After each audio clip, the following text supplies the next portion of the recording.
There we are.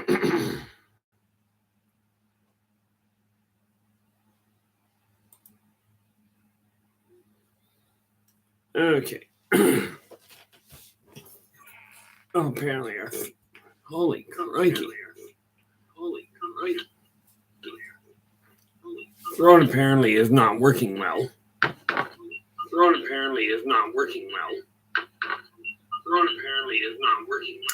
Anyway.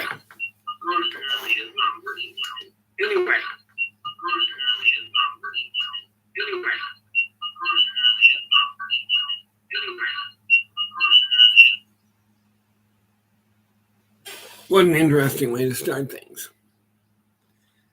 Hopefully my throat will sort out pretty quick. I have no idea why it's not working right now.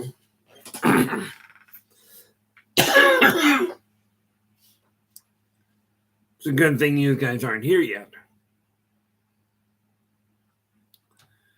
But we'll see how that clears up.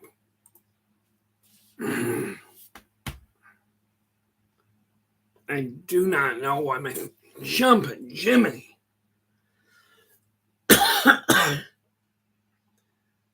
This has been the first time in a very long time that my throat has really seized itself, and I have no idea why.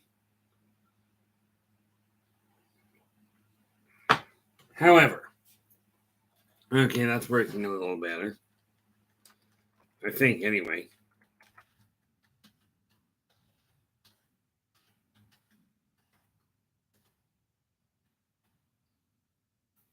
Well, today on remembering yourself, the whole concept today, and I'm going to end up repeating this again anyway, is fear.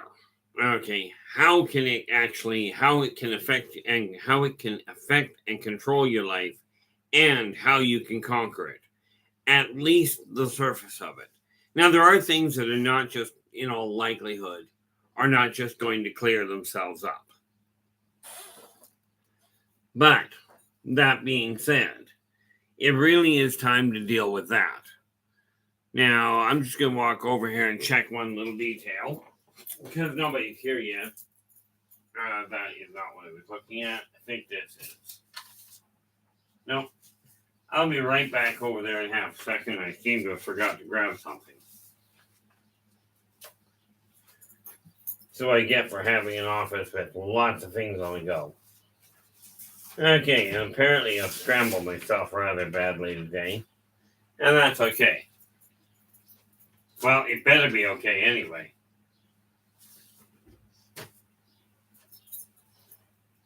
Yep, not there.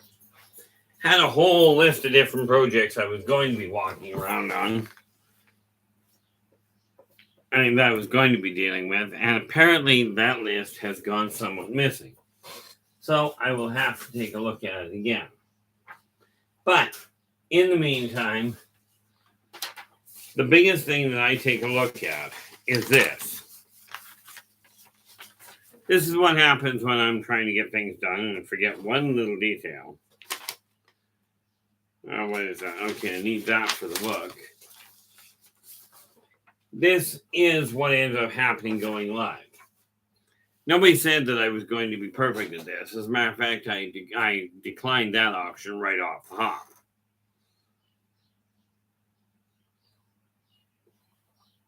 But where am I? 10-2. So that's a good thing. So let's go try that one more time. We have a whole pile of paperwork. I've been trying to sort out finances, and I say trying because it hasn't been working quite as well as I would like.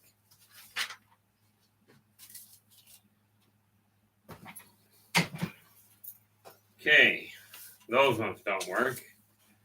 What are these?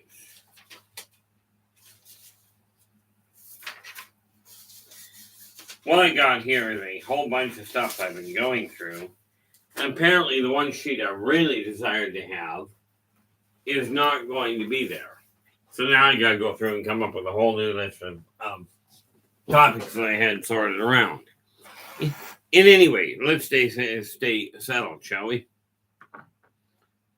Oh, yes.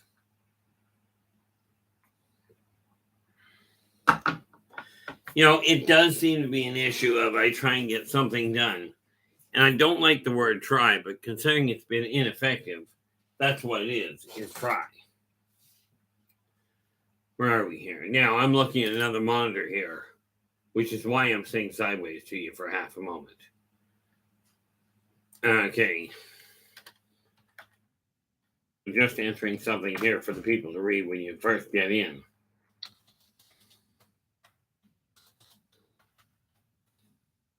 What do we got? Oh, people moving.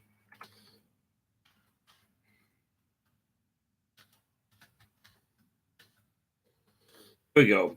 What this is just a request to please remember to put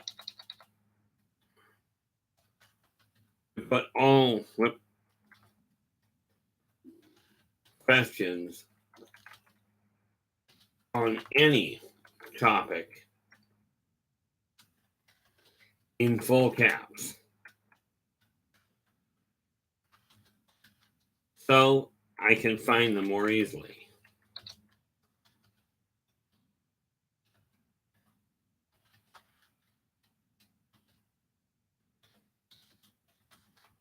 Okay, now that we've got those two little entries in, okay, what time are we here? We are 5 minutes to, and what do we got? Just waiting to see what happens. But like I said, I came to the conclusion that where it comes to referring to this live stream, which I do the same topic today on the Saturday morning between 8 a.m. and 8 p.m. 10 a.m. and on Sunday night between 8 p.m. and 10 p.m. in order to reach everybody on the planet. Okay, like everyone in existence. The reality is that this couple's right locked in side by side with the journey, which is the vlog that I do on a daily basis, or do my best to do on a daily basis. Okay, and that is because, like with the journey, well, let's face it, my life revolves around this at this point. And that is I return to this lifetime for one primary purpose. And that is to remind everybody, everyone in existence, that working together, we can make this a better world for virtually everybody.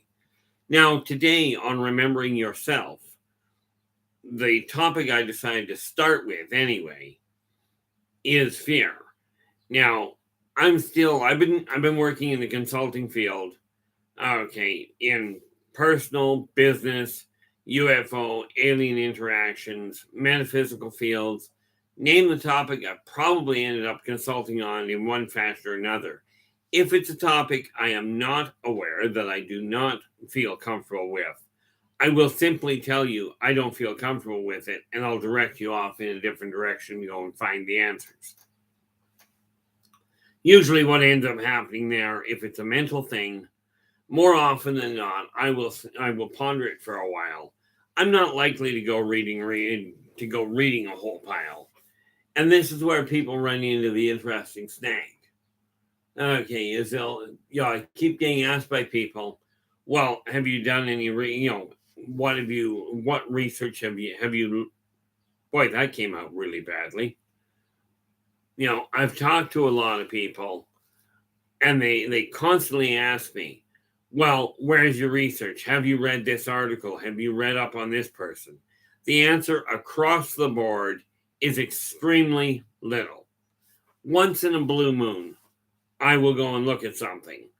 I forget who it was, but I remember that Dave Scott off Spaced Out Radio one day asked me to look up a guy.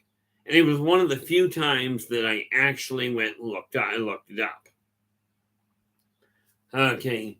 Now, as I said a couple of weeks back, I will get into the meat of things in it's right now 7:56 PST. So it'll be about 20 minutes when I actually start getting into things. But that's to allow people to get on board. And like I said, if you are live, if you're joining us here in the chat room, remember to put your questions, whatever topic, even if we're not talking about it at the time. Whatever the topic, put your questions in all caps. It makes it easier for me to find it. Okay. That way I can do my best. Now, when you're looking to get in touch with me, contacting me while I'm live is real simple. Okay, there's a whole list of ways of connecting with me below this video and below every one of the videos I do. I think every one of them. I might have missed one or two. Whole pile of different ways of connecting with me. Okay, but boy, am I starting off on a bad run today. And no, coffee really doesn't do a thing for me as far as energy levels go. On the other hand, Monster drinks, the energy drinks that most people buy, or that many people buy, they're great for me. I take one of those, I can be out just like that. There's no effort to it. Tell you, I got up this morning and I had I got up, figured I'd get everything organized. Apparently that didn't work as well as I would have liked. But when you take a look at who you are literally the cerebral cortex of your own life. You're the one responsible, regardless of what's going on with you. Okay. Now, the first thing that it would be wise for people to realize is, we can point the finger at anybody we choose. It really won't matter. Okay, point the finger at whoever you choose. Ask whoever you desire to for guidance. But here's the thing. Okay, we're all in the same boat. We are all literally right here, right now. This is the only time in your life that you can ever change anything that's going on. Now, I remember talking to somebody a little while ago. Now, I've made no bones about it. I had a stroke on December 28th of 2018. I used to write much better with my left hand than I do with my right hand. Okay, than I currently do with my right hand. Problem was, when I had the stroke, that got shut down. Okay, I am currently working on it, but it takes a lot of concentration. I don't write anywhere near as fluently as I used to. But it's one of these things that I'm going to be taking a look at, and I'm going to continue working with. I was talking to another individual who had a stroke a couple of years before I did. So theirs was 5 years ago. And they made a kind of comment to me, they made a real simple comment to me that they had reached a point, it had been 5 years, and they've just come to accept that's as far as they're going to get. That's all they've got going that they're going to be able to do. Now, here's the thing. If you buy into the idea that's as far as you're going, then that's as far as you're going. It won't matter how much effort other people put. Okay, you're the one that's going to have to do the effort anyway.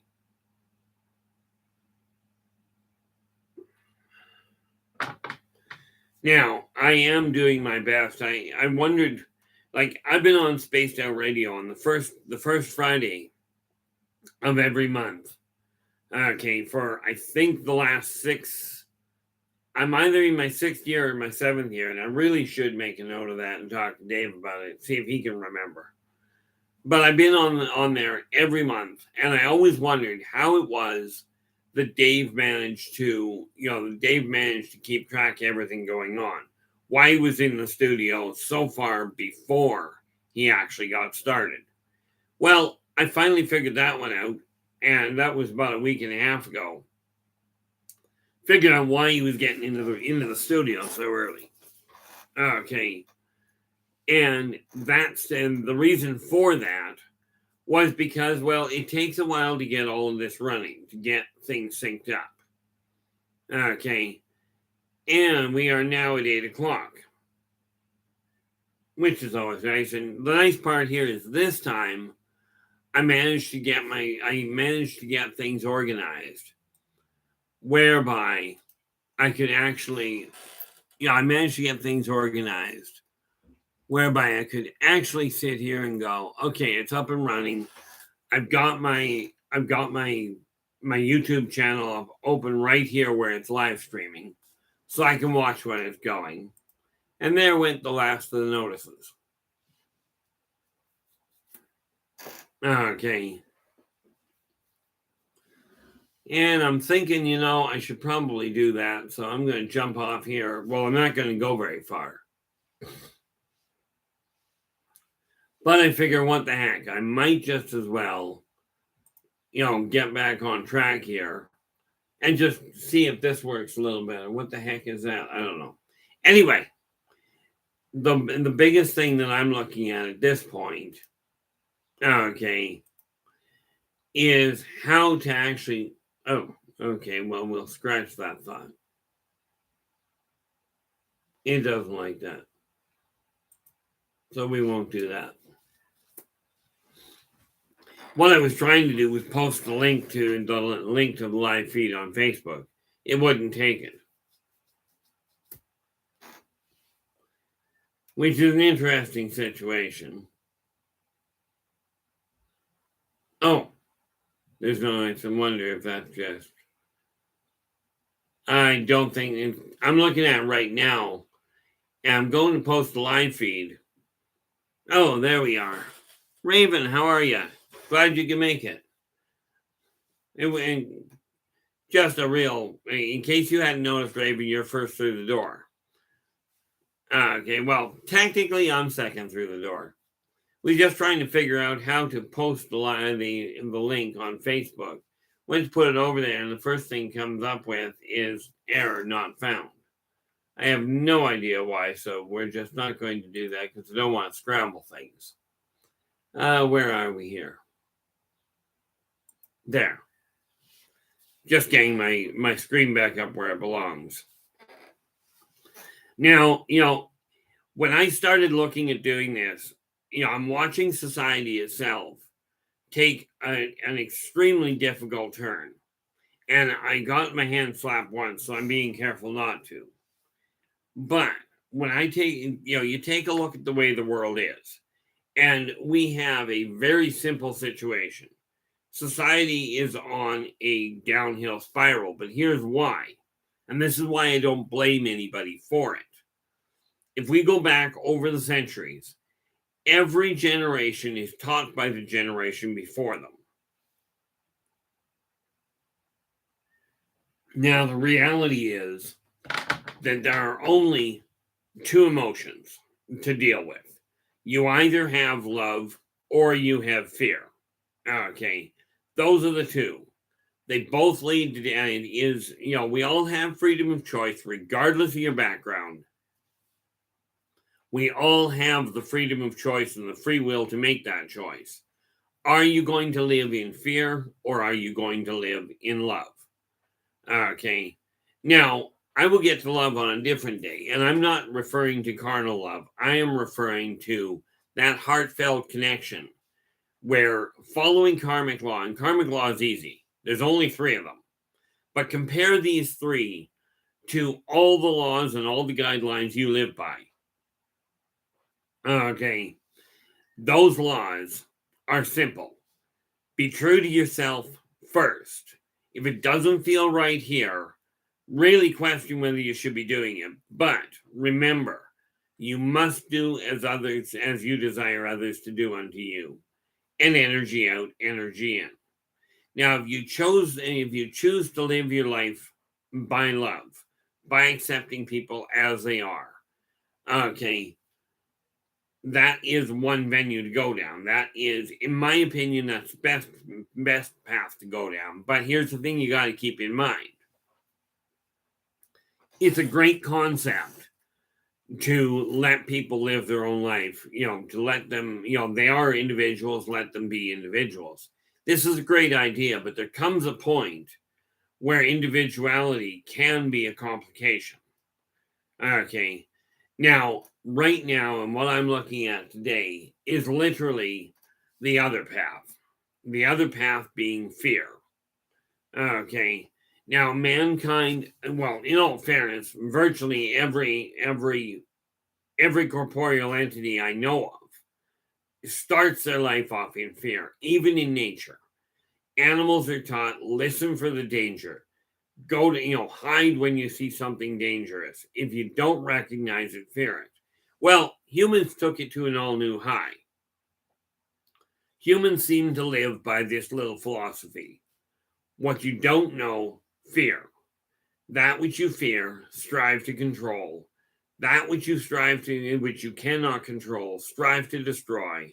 And that which you cannot destroy, fear. Okay. The funny part about it is we're taught that fear is a great thing. And absolutely, to a degree, it is. It stops you from doing it encourages you not to do really self-deprivating things. Okay. One of the biggest things when you're a baby, okay, you're taught to fear things. This is why every kid and their dog does not fall down the stairs on the first run. Most of them figure out how to fall down on by the second. But we're taught fear. You're taught from the get-go, even at home, do what you're told or you'll get punished. Listen to what we tell you or you'll get punished. We'll take away this thing that you like. Okay, if you don't do precisely what you're told, we'll punish you. Now, the funny thing is, when my second oldest brother died over a decade ago, well, he died in 2010. But the last thing he said to me when he was talking, when we were growing, when he was able to speak, the last thing he told me was, Keith, Mom and Dad will encourage you to be independent thinkers, will encourage us to be independent thinkers. They encourage us to make up our own mind, follow our own path. But, he says, as time goes on, you'll find they will stand in your way and they will tell you, don't do that. And they will try and double back on it. And it's not because they're trying to be controlling in most cases. It's because, as an individual, you have your own viewpoint on life. You've got your own way. You've learned how to be independent through interacting with other people, through watching other people react. You've learned how to make up your own mind. At least that would be the theory. Now, peer pressure is a deadly thing. Follow the crowd, do what you will. Do what the crowd's doing just to fit in. Because if you don't do what the rest of the crowd is doing, you'll be ostracized. You'll be ostracized. You'll be pushed aside. You'll be left behind. And you're taught this is a terrible feeling. Well, of course, like most things, I had to go and do things a little backwards. Okay. I had to turn around and I went and pushed. As it turns out, I thought growing up that I had actually been pushed away. The reality of it is I wasn't. The reality is I jumped the gun. And I started, even as a kindergartner in Sunday school, I started to question things. I started to push people away from me. And this just got worse and worse as I got older. It's only just now that I'm starting to reach out to people. I'm starting to reach out and say, okay, maybe it's time to step into the spotlight. But I did come to the understanding there are some pretty big topics out there, which, yes, I'm willing to state my opinion. If somebody asks me about them, I will get into them with individuals. But I made the mistake of getting into one of these the other day, a couple of weeks back when I went live. And they pulled the video. So what I did learn is that the big topics, when targeting them specifically, the people that are still living in fear are going to complain. Now, I don't know whether it was the corporation, whether it was the individual that complained about it, but I'm pretty clear, as best I can be with people, to tell people that, look, what I say is my opinion. I do not read the propaganda. I do not listen to the news. I don't watch politics. Okay, I just don't. Okay, from my standpoint, I get my messages from other means. But I'm as clear as I can be that everything I say is my opinion. This does not make it fact. This simply makes it my opinion. Okay, but every one of the tools that I offer people, and this is why I call and bill myself as a spiritual guide. Every one of the topics, every one of the tools I offer people are ones I personally use. Okay, every philosophy in life that I discuss are the philosophies I personally live by. Okay, and that's the biggest kicker right there. So a couple of topics that I will not discuss openly here, but if you have a discussion, if you have a question in any of these topics, drop me a line. If we've got time to talk, that's great. We can talk one-on-one. But the topics I won't touch is politics on a specific group. Okay, like whether it's a specific political team or a specific government. I will not deal with that. I will not deal with major medical issues. Okay, minor ones, things I found work. It depends on what it is, but you got to understand where it comes to the medical side of things. I'm not a doctor. Okay, and my system, like my own body, does not work normally, if you will. Okay, I'm not going to target any specific religion because, and to be blunt, every religion I've seen, every one of the one, and when I talk about having looked into them, this is one of those few topics I did look into.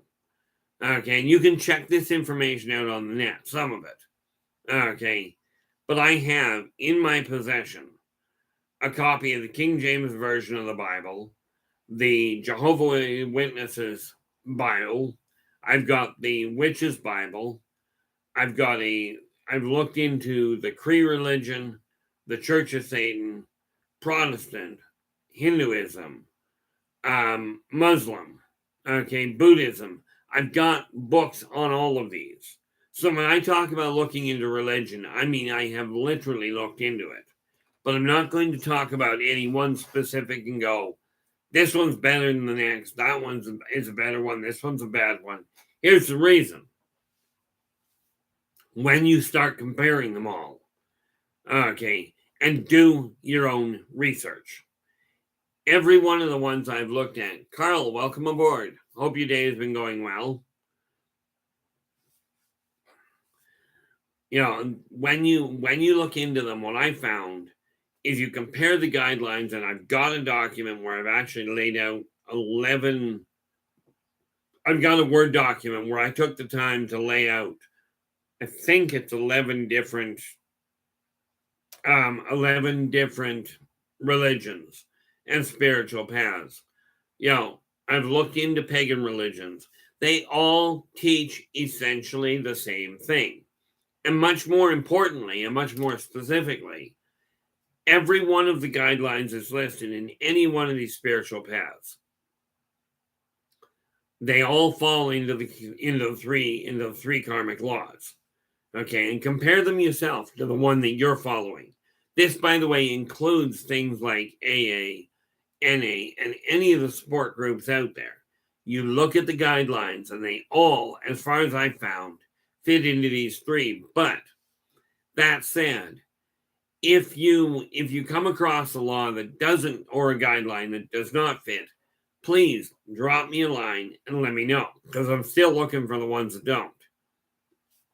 But thus far, all of the ones I've specified so far fit these. Okay, be true to yourself first. Do unto others as you desire them to do unto you. Energy out, energy in. And I would love to know what's wrong with my throat today, but we'll have to work with it. Okay. Compare those lines, compare the guidelines you work with. Okay, now, The reality of it is, today I'm looking at fear. We are taught, okay, if you take a look at parenting, most parents that I've run into now, there are some great parents out there, and I'm certainly not claiming to be one of the best. But have you ever heard a parent say, you just wait till your dad gets home. You're going to be in for it. Okay. You're taught to fear the return of a parent. This isn't the intention. The intention seems to be do as you're supposed to, do as you know works. Okay. Do what you know works and follow the guidelines. Remember that thing about do unto others as you desire them to do unto you? Well, when a parent says, you wait till your dad gets home, okay, or you wait till your mom gets home, which, by the way, doesn't happen nearly as frequently. I was lucky and unlucky at the same time, I guess. My mother, when we stepped down the line, she didn't go wait until dad gets home. She just came and did it. She just dealt with the discipline, whatever it was. And rest assured, in my opinion, a spanking or, a spanking, I do not mean beat the stuffing out of your kid. I mean a spanking, in my opinion, never caused a problem. Now, here's the thing. My own kids, I barely had to do anything. Most of it was just simply talk. Okay, very seldom did I have any complication with it. But, people have become so engrossed in fear. We start off in the home, okay, and then the massive majority of people follow one religious leader or another. But the thing I find fascinating there, in answer to your question, Carl, things are going really well for me at this point, aside from my throat seems to be acting up, but, you get used to it. But I've got a lot of things set up to go today. This just happens to be the start of the day. But if you're taught to fear, okay, you're taught to fear acceptance, you've got to dress in a certain way for people to accept you. I was told one day by a gentleman they were looking at bringing me in to talk to their company about things that were going wrong. And the guy says, but if I'm going to do that, you've got to be dressed in a suit and tie. I looked at the man and I says, two things. I says, first and foremost, if I have to be dressed in a suit and tie in order for them to listen to me, they've got no interest in what I'm saying, in my opinion. Okay, I said, bigger problem. I don't own a suit or a tie. I used to own a suit. I wore one when I got married. Got into a discussion with my now ex-wife when she told me that we needed to buy a new suit for me. I looked at her and went, why? And she goes, well, for weddings and for funerals. I looked at her and I says, look, I said, let's be clear. People that invite me to a wedding know I'm not coming in a suit. Okay. And the people that are at the funeral when I go don't care whether I'm in a suit. And if you really want me in a suit when I die, put me in one and bury me with it. It doesn't matter to me. I am not exactly what you would consider a state-of-the-art fashion model. Okay. I remember telling somebody in line they complained about what I was wearing. And I don't know why, because it was just something similar to this. Okay. And the guy looked at me and made a comment that was, shall we say, derogatory. And I just looked at him and I says, I said, it's not like I'm a fashion statement here. Well, the girl right behind me, she pipes up and she goes, you are so, not a good one, but you are a statement. And, we're taught so much that you've got to fear what happens. What are other people going to think? Now, understand, you cannot control how other people are going to respond. You cannot control what they're going to be afraid of. The only thing you've got any prayer of controlling, Brendan Dan, welcome aboard. The only thing you've got the ability to control in all likelihood is your own reactions to their reactions. Now, I will remind you, for those of you that have not been here before, okay, for those of you that haven't been here before, the fact that I'm talking about fear right now is not a relevant concern in one sense. if you've got a question in any topic, and I've dealt with personal, business, alien, UFO, metaphysical, near-death experiences, post-death and death experiences, accelerated healing, you name the topic.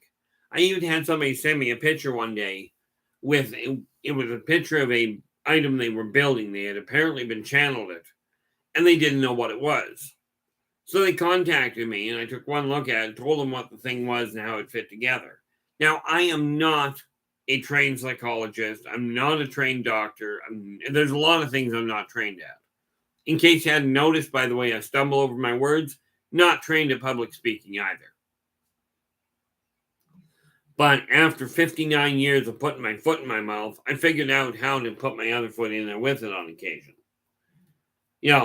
There are topics that you can ask that I won't answer.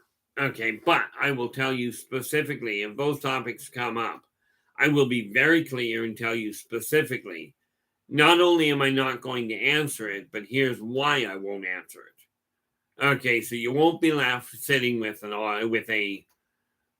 this question, well, why did my answer and my question get missed? Now, I will miss some questions that come up. I have no idea how David or any of the really professional YouTubers, I have no idea how they keep up with the chat room on occasion. Okay, but I will do my best. This is why I've got my other video and my other monitor over here, because it's closer. I can see it a little more easily. But, when we look at fear, we're taught, if we take a look at religion on the whole, you're told, believe in God by whatever name. You're told, believe in him. He's all loving. He's the creator of all things. Whether you call him God, Gaia, the universe, source, it doesn't matter. There's a lot of different names. Now, I will tell you, humans are not the only ones that have that believe in a higher force.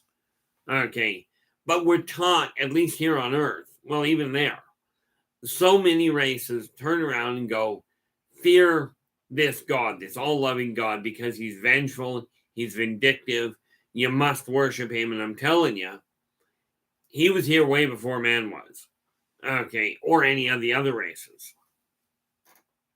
Okay, so, when I was growing up, my father was a big man. Okay, he wasn't big in one sense. He was only 5'7", but he was a airline mechanic, right? So the rule was basically was if it needed building, he knew how. If he didn't have the tool or the item to build it with, he'd build the item. If he didn't have the item, he'd build the tool to make the item, and so on and so forth. But what I ended up with was a father that was 5'7" with a 52-inch chest and 18-inch forearms in his prime. Okay, now, for me, I never feared the man, ever.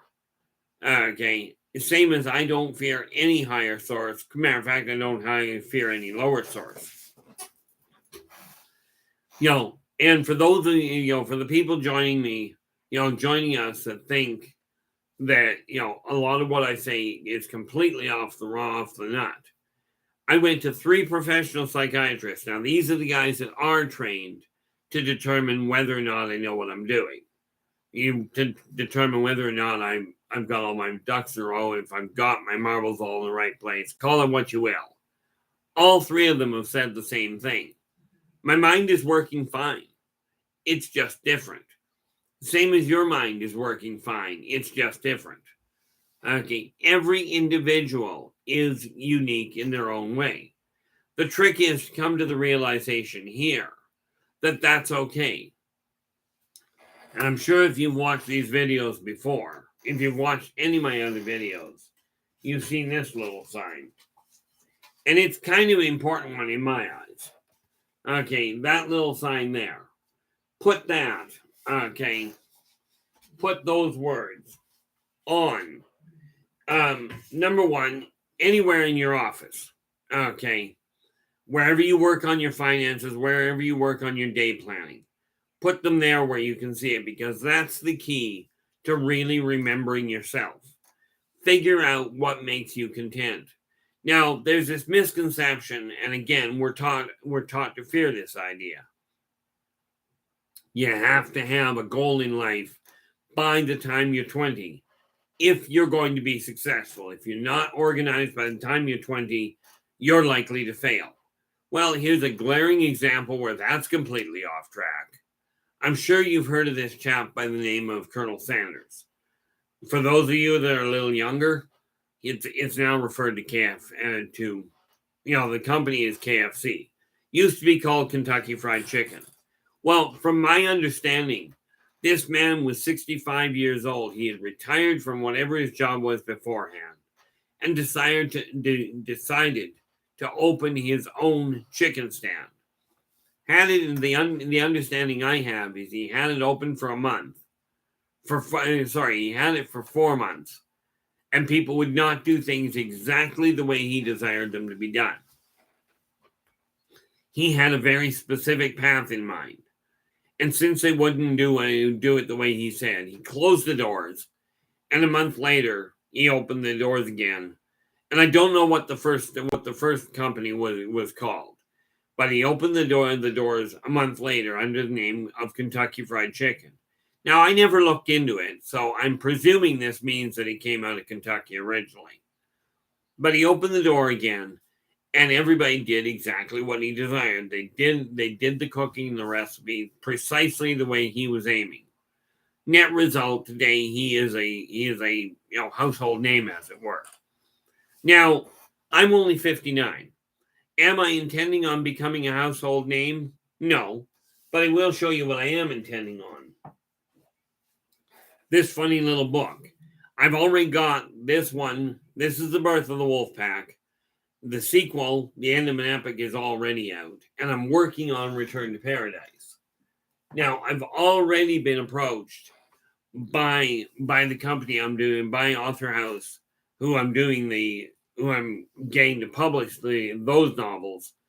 They've already asked me about the idea of turning it into a movie. And I do have every intention of doing that. Do I have a problem with the public? You bet. With being in public is more to the point. Okay, I grew up shoving people away from me. As it turned out, really pushing hard to make sure people stayed away. Because I'm still trying to figure out if my reason for that is because I don't understand people or because I do. But what I do know is this. If you are taught, or more to the point, when you are taught to fear everything around you, it's going to keep your stress level high. I was asked by one person, or a comment was made near me. We were walking down the street, and I saw this gentleman walking down the street. He had a rooster cut where his hair was, I kid you not, it had to be 1.5 to 2 feet tall. Okay. And the person with me looks at it and goes, "Oh, can you believe that guy?" And I looked at them and went, "Let me ask you this." Okay, just a little question. Are you upset with the person because they've got the courage to wear their hair that way, or because you don't? Well, it killed the conversation right off the bat. That is fantastic, Carl. We have to remember, we do have to remember that all things are connected. Okay. And Carl's just announced, if you're just listening to this and are not able to see the chat room, Carl has just commented, "I'm growing my own vegetables and fruit at home. Also plants, including flowers and seeds for the bees." The reality is we're taught to fear everything. Now, I don't know about you. From my standpoint, I like bees from the standpoint of they're very useful individuals. Fabulous creatures, very organized. I don't like them in my house. Okay, and I certainly do not like the sound of their buzzing near my ears. Okay, so from my standpoint, everything I look at, I know is connected. And the reality is this, we're taught to fear the end of the world. Carl, you've either got very small, a very small amount of plants, because he's just marking. He's also got tobacco seeds. And I'm thinking, this is sounding more like a plantation than an apartment. Yeah, I can understand that, Bernadette. Wasps are a pain. But the thing we got to remember with wasps is they take out the smaller insects, the smaller ones that are a problem. And again, they do have a purpose. And don't get me wrong, I do not suggest raising them. They're going to grow on their own anyway, but mankind has to realize that we are all part of the food chain. If mankind does not start turning the tide and doing things that work, what we end up with, what we'll end up with is an entire ecological system that collapses. Now, I heard of one person, and I don't know who it is. Okay, I heard of one person that literally is pushing the concept of we don't need humans anymore. We've got robots to do everything. Well, this is a brilliant idea. If you think about that for just half a moment. Okay, if we wipe out all humans, now granted, I get really frustrated with the stupidity of the amount of fear that we're living under and the amount of what I call abject stupidity that people operate on. Okay, here's the difference between ignorance and stupidity in my eyes. Ignorance is you don't know any better. You've never had the experience, therefore you don't know any better. For whatever reason. You may have been told multiple times. Okay, but you haven't got the message. Stupidity is you know better and you do it anyway. Okay. Now I will tell you, if you look at, when people start talking to me about this shortage of oil, this shortage of food, this shortage of land space, I remember, quite frankly, 40,000 years ago, we had over 10 billion people living on this planet. All together, all in total harmony. Okay. And with that in mind, yeah, we've got 7.6 billion people roughly. Okay. But if you've ever traveled anywhere, you'll notice that we are not wall-to-wall buildings. I've seen some worlds where it is literally buildings across the entire surface. Now you're running into a bit of a landscape problem. Okay. But, the sad part, Bernadette, is most of the places that I've talked to people from, most people on the whole live inside. Most of the people that are anywhere in the world live inside, effectively, as near as I've come to figure it out, about a 9-block square area. Okay, so it doesn't matter if you live in a small town or if you live in a place with millions of people. Most people stay inside a 9-block square area. Okay, so with that in mind, yes, you can absolutely fear your neighbors. You're taught fear the neighbor, lock everything up. Even when I had my 2 kids, I was told child-proof the house. Okay, lock everything down. Well, we found out something when I was growing up.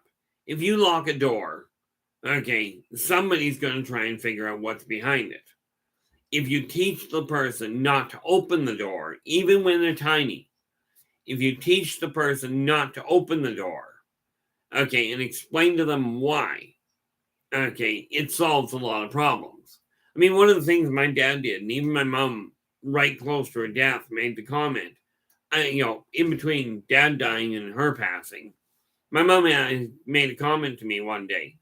She goes, I never did figure out why your dad taught you kids to play with fire when you were kids, when you were young. I remember very specifically, we had a big gravel driveway. We lived on a 2-acre lot, right? Just a small hobby farm. But Dad would take us out into this gravel driveway that would have held, I'm guessing, three cars wide and 4 cars deep and 4 cars long.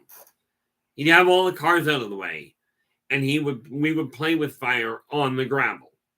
Okay. Dad taught us how to play it and play with it. Now, none of us went out and started playing with it outside of the house. Okay. But on the flip side of that, none of us ever learned to fear fire. Respect it? Absolutely. And this brings us back to that other thing. Should you respect whoever you consider your creator? Absolutely. Fearing them is kind of overstated in my eyes. Okay. Because what fear does is it makes you hesitate. It makes you stop looking.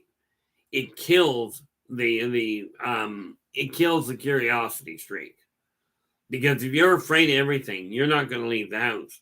I don't stay home because I'm afraid of people. I stay home because I don't get along with them too well. Okay, in a nutshell, I end up putting my foot in my mouth way too often. I remember, and like I said, I don't separate one person from the next. I really don't separate people that much. Regardless of where you came from. I was standing in line up at a fast food restaurant one day, and this gentleman in a business suit, very well dressed individual, was just tearing a strip off of the cashier about how bad the fast food restaurant was and what have you. And he was just, verbally beating on her. I'm standing behind him, and I was doing my best to bite my tongue, and then he finally got to me. And I looked at him and I went, "Excuse me, sir." And he goes, "What?" I says, "What seems to be the problem?" So he starts in on me on what's wrong. And I went, "Wait a minute, hold up." I said, "I think you made a serious mistake." And he looks at me and he goes, "What do you think I made a mistake on?" I says, "Frankly, sir, I think you think I care. And frankly, I'm not debating whether the restaurant is the worst one you've ever been in. I'm not debating whether the food is garbage. That's your opinion. You're welcome to it. But I will tell you this. If you don't like the place, leave. Right? It's that simple. If you don't like the food, you don't like the service, you don't like the dress code, don't go in." And the guy looks at me and he goes, "Well, you're awfully rude." Well, I never thought about it. I just looked at him and I said, "Dang it. I thought I was getting good at it." For me, it really boils down to this. You can fear the world if you'd like. Okay, you can fear the end of the world. I listened years ago. There was a gentleman out, and he was proclaiming the end of the world was at hand. And he laid out this incredible map that showed the new coastlines and what have you. Some of you, anywhere from probably 30 years old and older, may remember it. But there was a chap in the States that was selling these survival kits. And he was talking about the world coming to an end. Okay, I think this started in the early 90s as we were starting to approach the end of the millennium. And he's going, "Oh, the world's going to end and we're all going to die. And, it's going to be famine. It's going to be war, etc., etc." Just absolute propaganda about fear. Okay, lock your houses, arm yourselves, etc. And then he did the thing that was funnier than heck. He lays out an entire map, and it was a beautifully drawn map. It showed the Mississippi overflowing. Right. Now, I forget which state he specified, but he literally specified this one little state. Okay, one state in the U.S. I don't remember which one, but I do remember the cause of the world going, collapsing completely was going to be a meteor impact. Now, the thing that got my attention was he laid this whole thing out, and he was just pumping so much fear, much like what the media, and I don't mean just the mass media, I mean social media. There is so much fear being propagated right now that it is getting absolutely ridiculous in my eyes. But this guy laid out a map, and he specified one particular area, and he goes, he turns around, and he says, the world's going to end because of this meteor impact, and then everything's going to collapse. Right. Well, he turns around and says this one little community is going to be one of the safe zones where there will be no crime, where people will get along and treat each other beautifully well. It'll be just like a resurgence of the Garden of Eden, where everybody gets along. Right, and he's selling these maps, and I'm telling you, he sold them from what the reports were saying, he was selling these little packs, right, at $20 or $30 a piece, complete with the full map, so you knew where to go, right, and the impact point. Now, here's the kicker: they were being sold by the hundreds of thousands.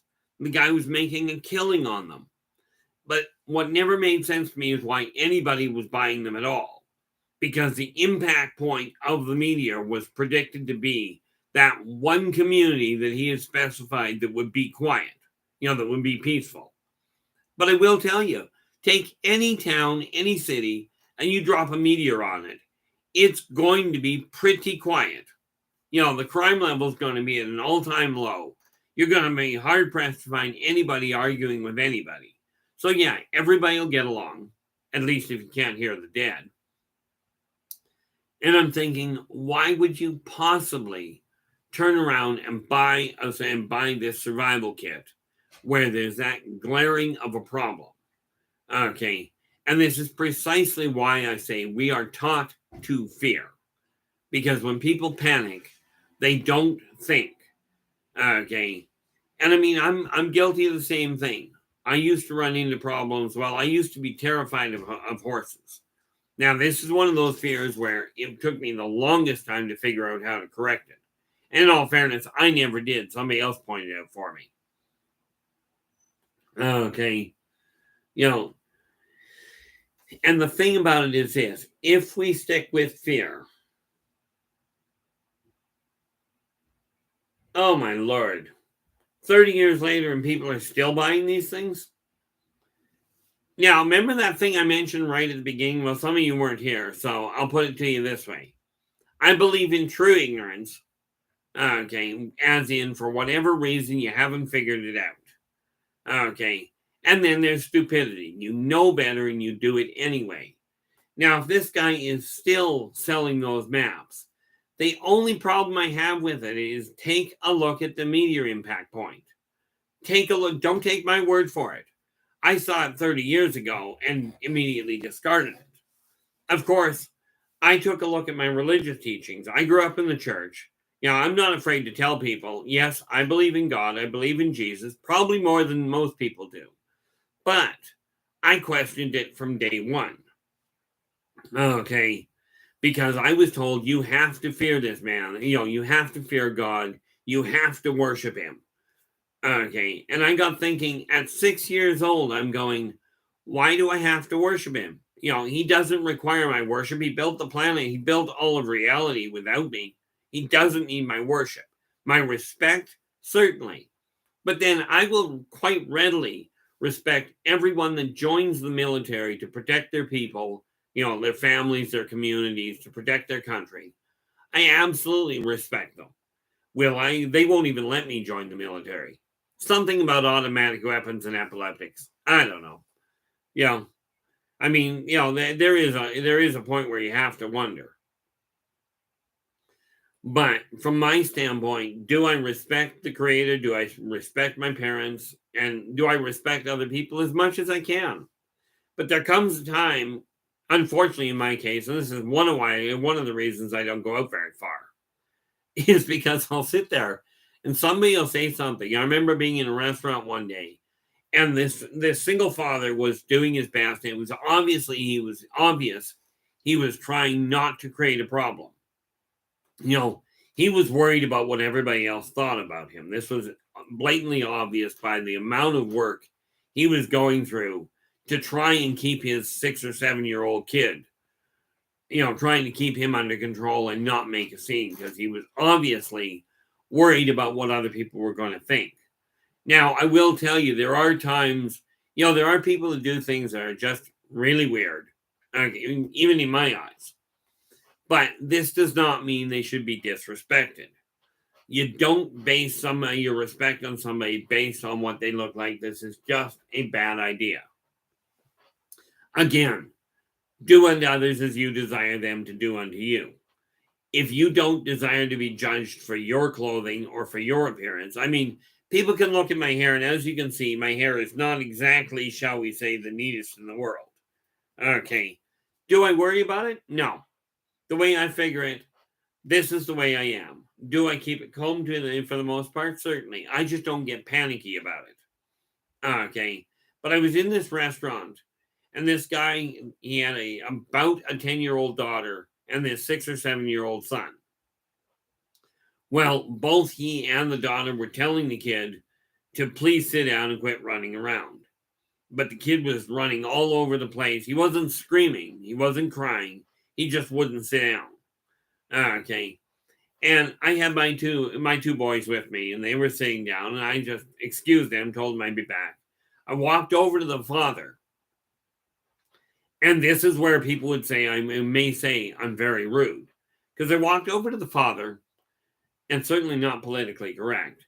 And I looked at him, and I looked at his son, and I says, pardon my, I don't mean to be rude, but does your son does he have any sort of a mental problem?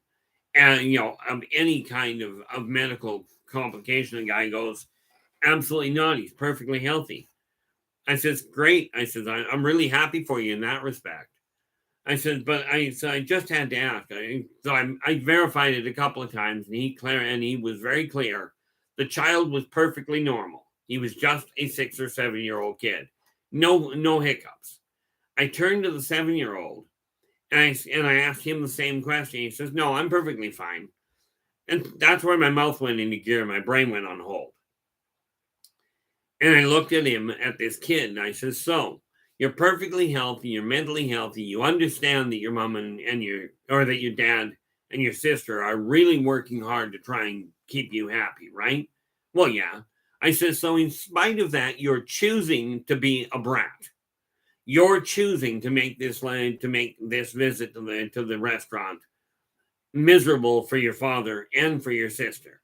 And I just up one side of him, down the other, and pointed out that he was just choosing of his own very free will to be an obnoxious brat.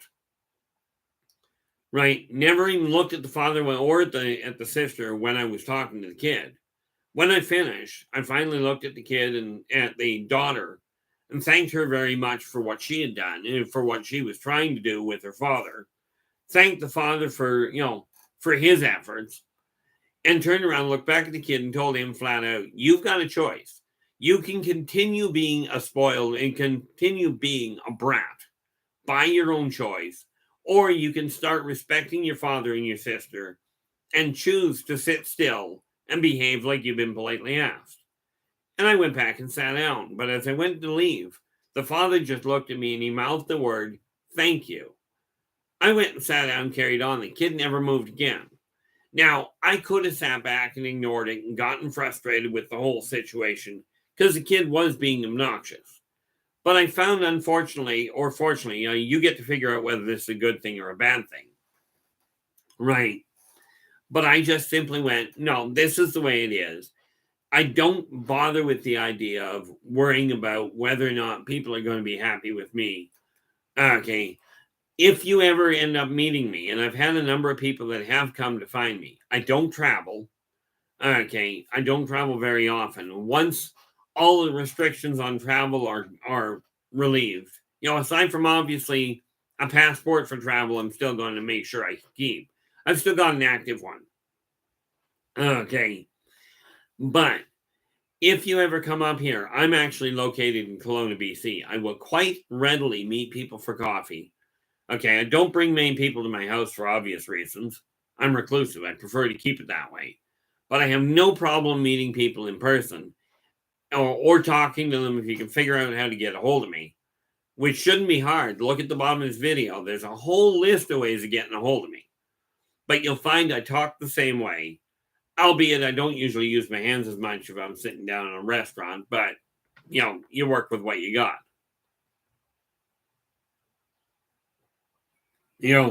But we're taught that we have to fear. Okay, you've got to fear everything. You got to make sure you watch what you say so you don't upset somebody else.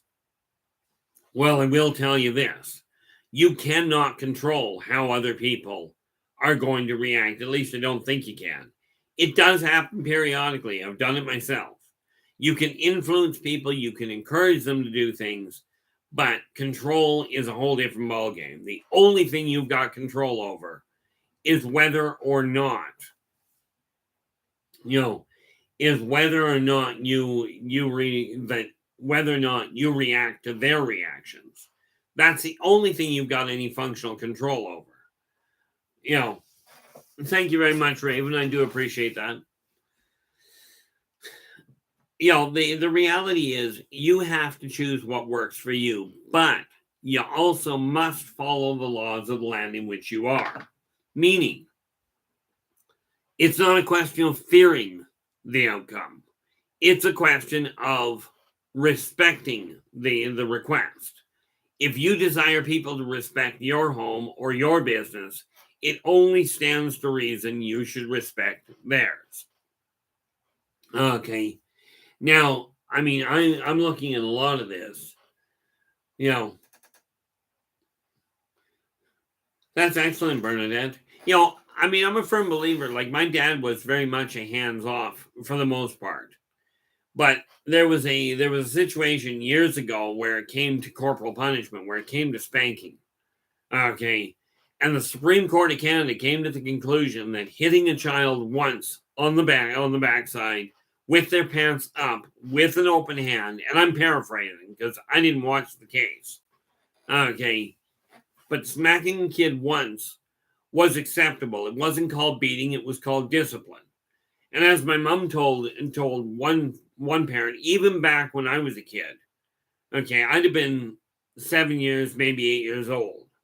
No, wouldn't even been that. I'd have been probably about 4 or 5. But my brother went to rush out between cars. Well, my mom caught him by the arm and gave him one solid smack on the backside and put him back on the sidewalk. Well, a passing parent looks at her and goes, "You can't spank your kid like that." Now we're talking, in this case, we're talking 50 years ago.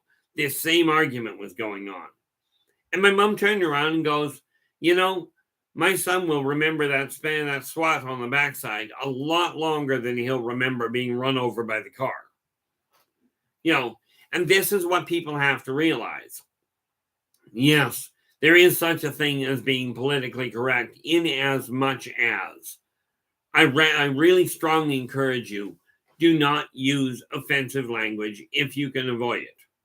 Okay, but in today's world, sometimes the offense that's being taken is based on an absolute bizarre concept.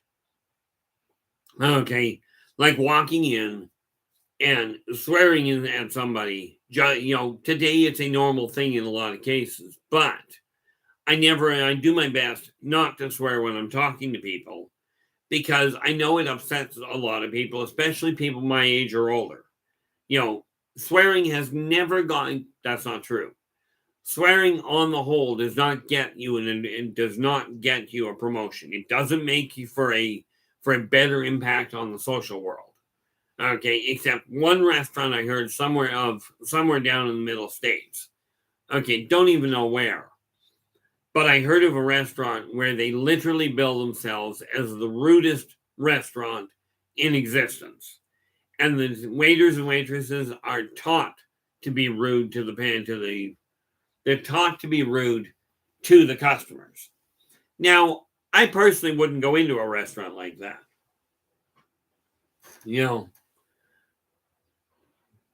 Yeah, and Bernadette's just saying, I smacked my kid's bottom twice about going onto the road when he was smaller. And now he won't go near it without holding on to someone's hand. He's 3. Well, he wasn't much younger, was he? But here's the thing. That little munchkin, Bernadette, will live long enough to become a pain in the neck when you're older. Okay? It's not about fearing the spanking. It's about getting the point across that you have to realize that, okay, I did something wrong. I got hit once because he got the point across. and now I'll remember it. I mean, I had, my mom didn't spank us much. My mom used a rubber spatula on the palm of our hand. I'll tell you, that hurt, but it did get your point. But we are taught to fear everything. When you're going to school, you're taught you're not allowed an opinion, just shut up, do what you're told, or I'm sending you to the office, or I'm going to report you, or I'm going to fail you. Okay. Now, if you're taught failure and yet you're not taught how to succeed, this is a problem. I'm currently in the process of writing one of the, I think I've got 31 books right now I'm writing. One of them is literally on the formula for success that, I kid you not, is translatable into everything from running your household to running a multinational, multi-continental business. This book is designed to handle the formula for success, not to determine what you consider success. Now, fear has some good points, but here's the thing. Natural consequence quite often is enough. Most of the time, sometimes not quite so much. I do know from my standpoint, I was taught before I put my hand on the burner the first time. Mom kept trying to tell me, don't touch the red burner. Of course, being a kid, you want to reach for it. And I got my hand smacked a number of times until finally one day I put my hand on the burner. And then I never got smacked again. Of course, I wouldn't go near the stove again either, but what the heck.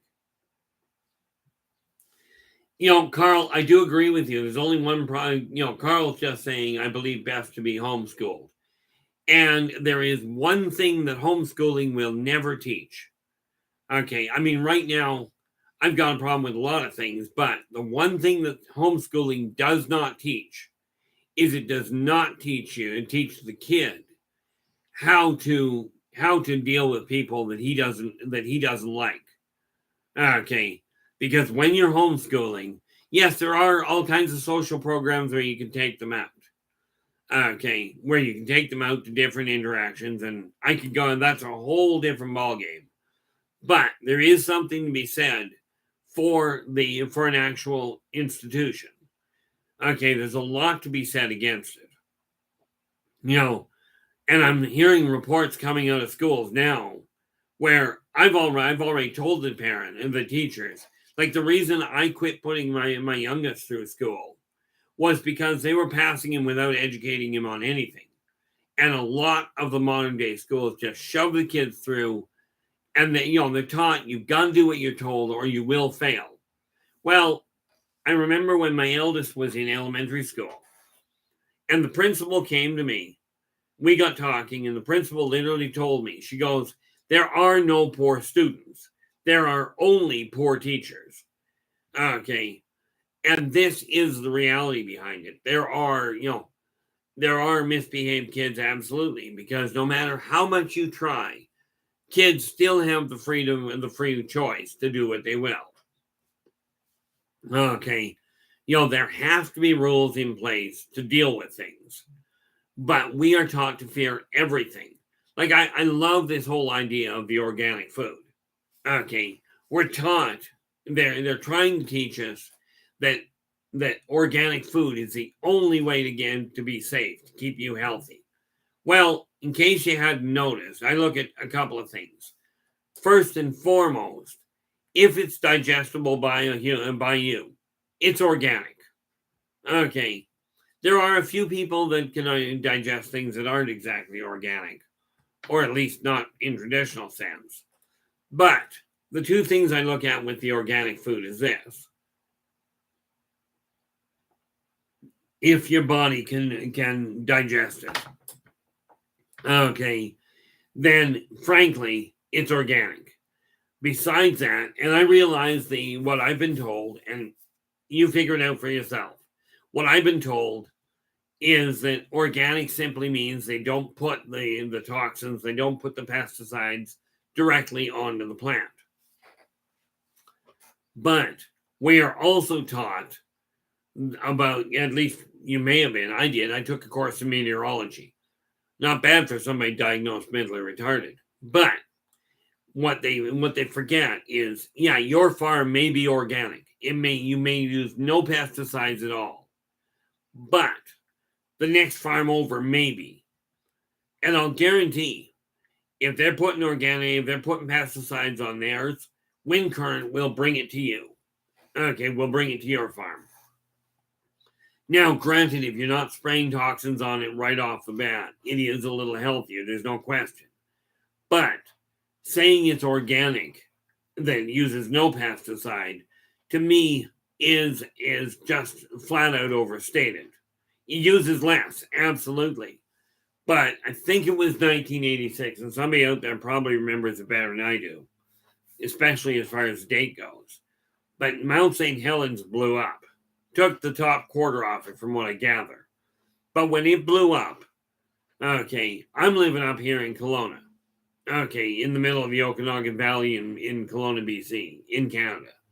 We had our deck covered with ash from Mount St. Helens. Okay, the same thing happens with the toxins that are being constantly spread into the atmosphere. Okay, you can bet your bottom dollar, everything out there, if your body will digest it, it's organic. It's just that simple. But we're taught to fear it. We're taught. I liked one senior I was talking to in a bulk food store. She looks at me and she goes, "You know why they call things organic?" I says, "I've got my own opinion, but what's your opinion?" And she goes, "Well, they call things organic so they can charge 4 times what it's worth and still get away with it." And I looked at her and I said, there's a certain amount of logic to that. Now, I'm not telling people what they should sell, what they should claim, but I am telling you that teaching people to fear everything about you, fear that person because they're a different color. The newest one that is just absolutely bizarre to me. Okay, and this is going to be a very short comment. Okay, but I take a look, and now I took a course in anatomy when I was in high school. Okay, and I found out with the human genome, there were 2 genders. There was male and there was female. Okay, somebody showed me a ticket stub for buying a ticket to a concert in another country. And they showed the list of genders that are now being listed. We're still dealing with primarily humans living on this planet. Okay, the human genome, from what I was taught, had 2 genders, male and female. This ticket had 52 different genders on it. And I'm like, you've got to be kidding me. I have run into races where they have 3 genders. Okay, but 52 genders in the human genome. I'm thinking people have to go and really do some research themselves, because gender is anatomical. It is not mental. Okay, gender, when you look at gender, it's kind of like if you're driving down the road, in Canada and England, you pick one side of the road to drive down. Okay, and what they say is you have to drive down the same side. You'll find if you're walking through a mall that the same thing happens. People pick one side and go that way. Okay, but there are people that refuse to go that direction. They just feel they have to do things a little differently, which is fine. But we have, the fact of the matter is, you've got a choice. You can teach your child, you can teach your employees to fear the consequences, or you can do like the guy in the restaurant did, right? Yeah, that's what I thought, Raven. And this isn't a question of hearsay. I was actually sent a photograph. Well, it was a digital photograph of the ticket stub, and there were 52 different genders to pick from. And the neat part about it was that stopped at the letter T. I don't know how many extras were there. Okay, but apparently people are now getting upset if they're referred to as male or female. I'm thinking like, okay, well, get upset, but that's the only 2 you're getting from me. Now that may be right, wrong, or indifferent. I don't know. But, from my standpoint, you have to look at it and go, yes, be polite to people, absolutely. But fearing whether they're going to get upset because you're using a rational comment doesn't make sense. Blaming somebody for being a different skin color. We're taught if you're a different skin color, you're a bad person. Because you're a different color, you're different. Well, here's the kicker. We're taught to fear, and humans are taught very simply.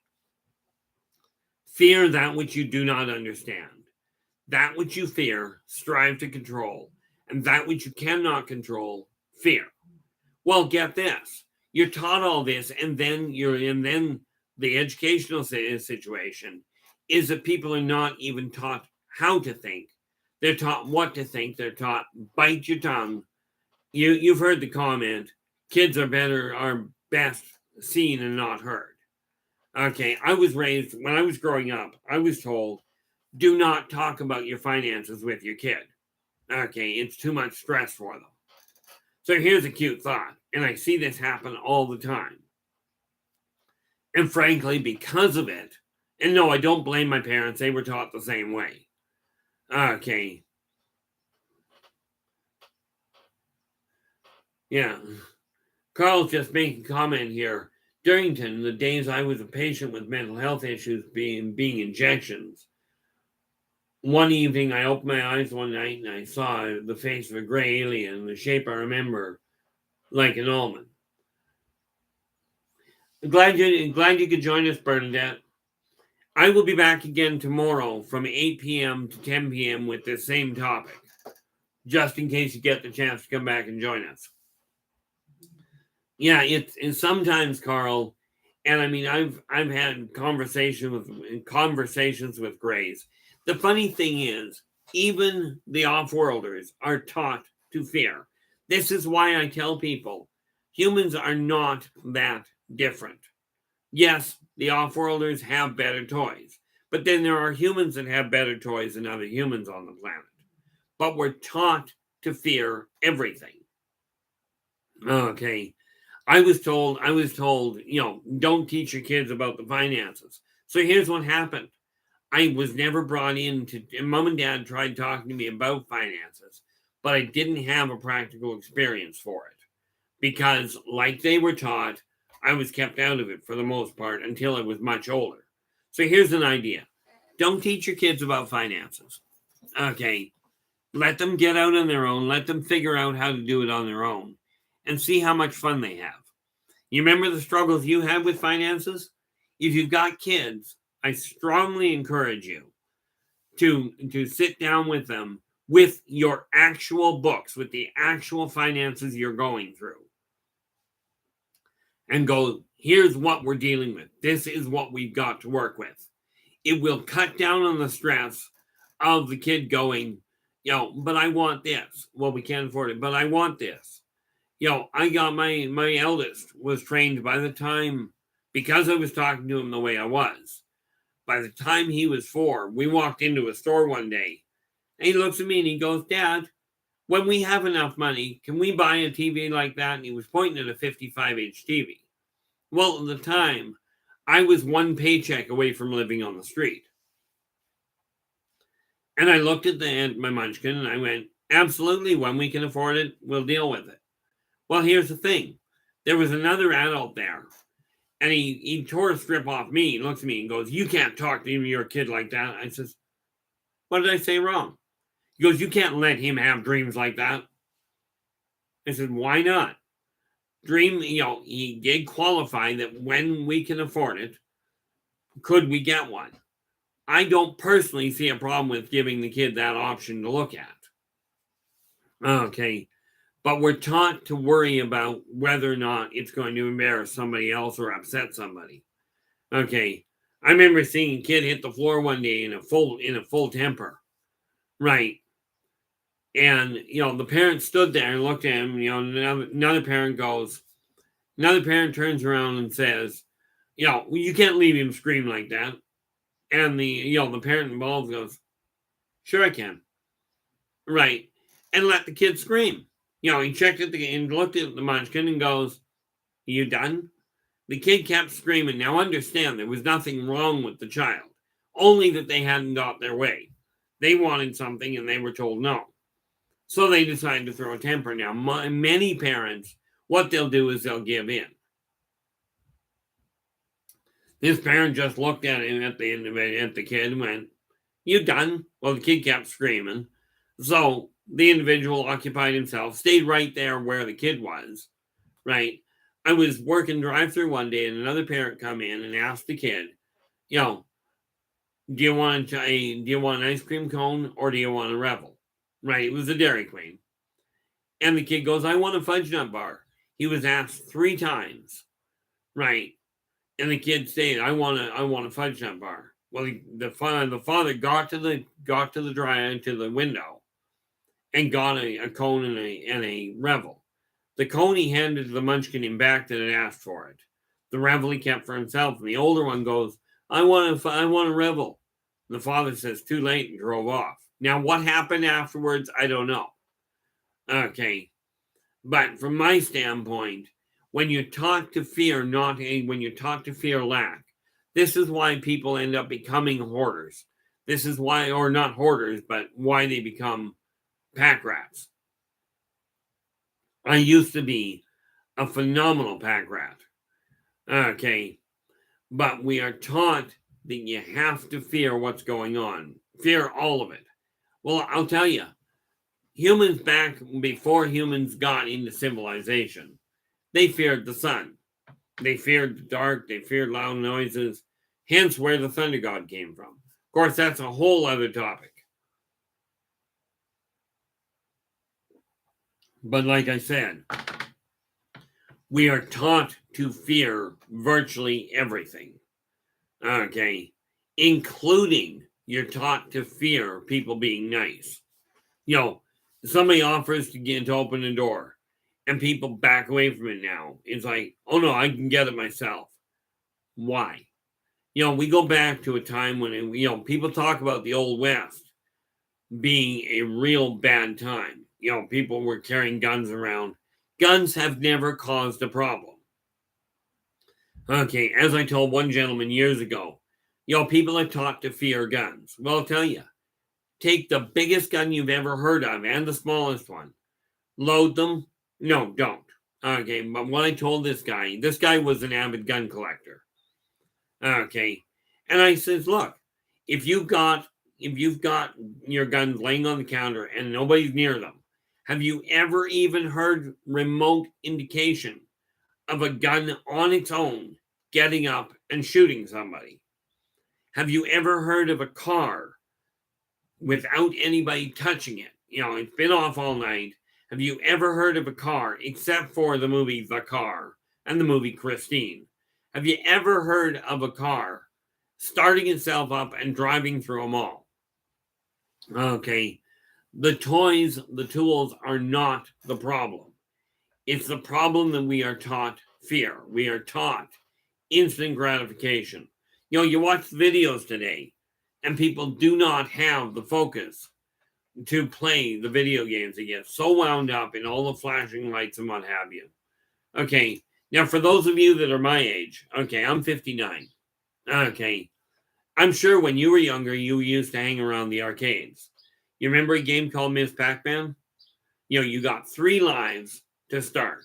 Once they were over, the game was done. You didn't get to keep redoing it.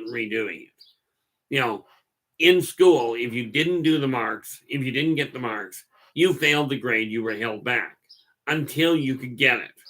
It's like I heard a guy one day, I was talking to him, he says, yeah, he goes, grade 4 was the best 3 years of my life. Right. I mean, you take a look at Einstein, he dropped out of grade 3 from what I gather. Okay. But we are taught they came up with some brilliant ideas, and I use that term extremely sarcastically. Every child it used to be when I was going to school, you got a graduation certificate at grade 12. Now, and of course, if you went to a sports game, if you were participating in a sports contest, right, the winner got the trophy or they got the ribbon. Nowadays, everybody has to have, apparently, everybody has to have a ribbon or a trophy when they participate. It's no longer a question of, here's a trophy because you won. Okay, it's a question of, here's a trophy. Everybody gets one, whether you won or not, doesn't matter.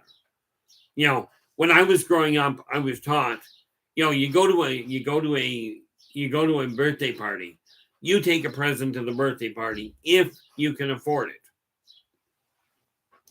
But then people got involved with the idea of, if it isn't a certain type of birthday present, it's not worth as much. I'm still a firm believer that if you put the physical effort into something, like, let me show you something here. Okay. Now, my son, he was in grade 2, right? And he gave me this for Christmas one year. Okay. Now, he now is in his mid-20s. But this particular little thing that he made, this is of so much more value to me than anything that I've got. Okay. I've got a number of things that my kids have made me, and I'm sure most of you, if you're parents, you've got things that you've kept that your kids made you. The thing is, we're taught that if you're not getting a certain level of gift, it's not a good one. You're going to be looked down upon. You're going to be seen as being poor if you don't have the right clothing. Well, here's a news flash for you. I don't dress in silk shirts. I don't dress in a suit. Okay. Technically, I could afford it. Okay. Because if you think about it, we take a look at this. Now, could I afford a shirt? Certainly.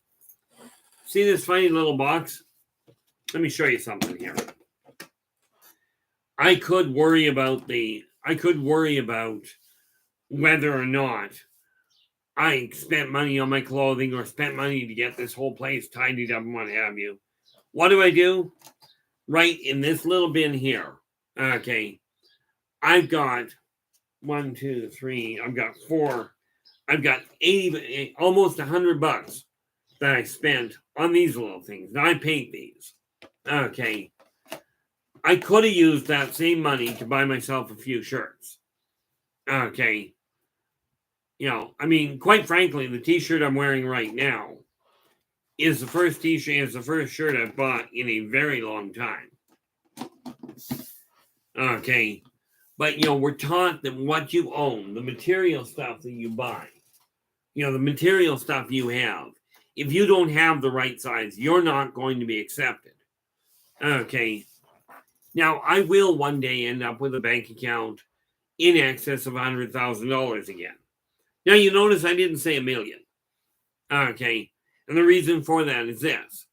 I've lived the majority of my life, in all fairness, up until 3 months ago, I spent living one paycheck away from being living on the street. Okay. Will I eventually have a lot more money? Certainly. The idea is with the books I'm writing, that will be a gateway to that, where I don't have to worry about whether I've got the money to pay for things, to put it and keep a roof over my head. Okay.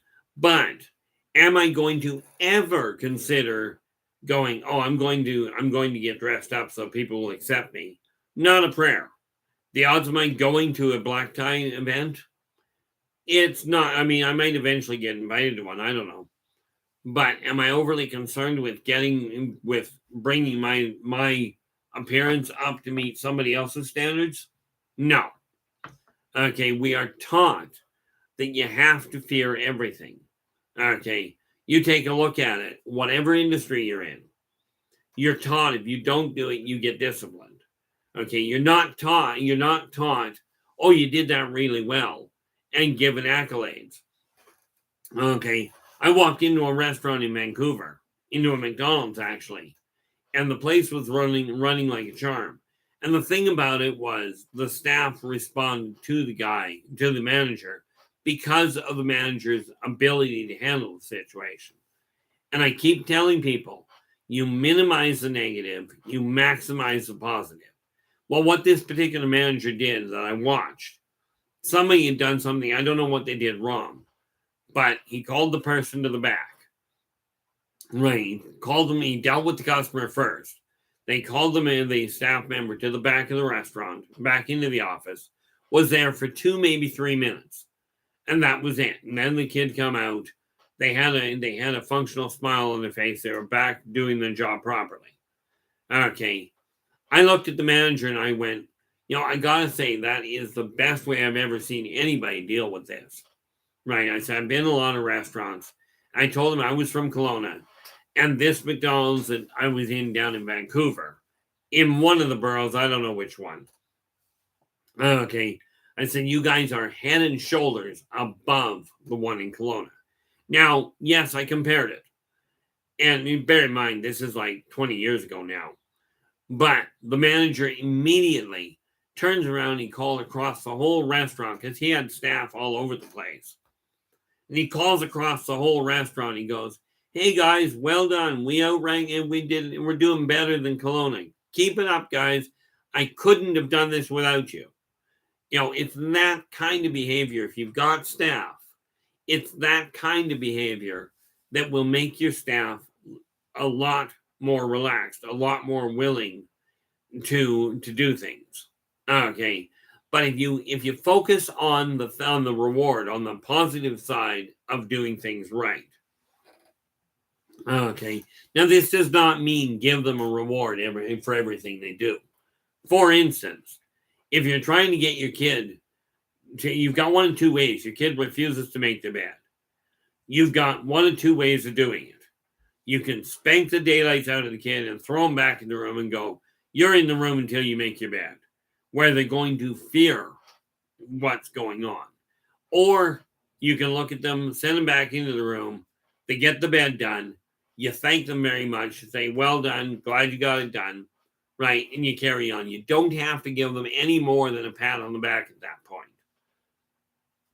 Okay, but if you focus on the positive side of things and amplifying that side of it, what you end up doing is you draw the people's attention to the benefit of doing things properly instead of to the fear of doing them wrong. Kids and adults alike will end up with a much higher self-esteem.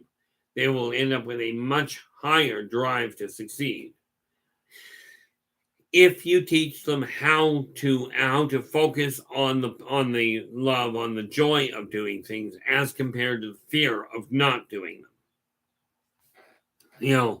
Now don't get me wrong, I'm not talking about walking away from any given spiritual guide, but I will tell you this.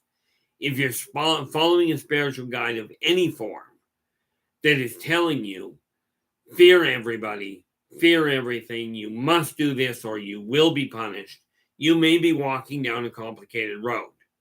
And the people that are claiming to be somebody from the past, I'm back to lead you to a better world, because money is so evil. So give me all your money.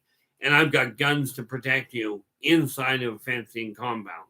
I've isolated everybody from you. I'm a guide here to lead you to a better world. Well, I do bill myself as a spiritual guide. Understand, I don't own a gun. I've only fired one in my life.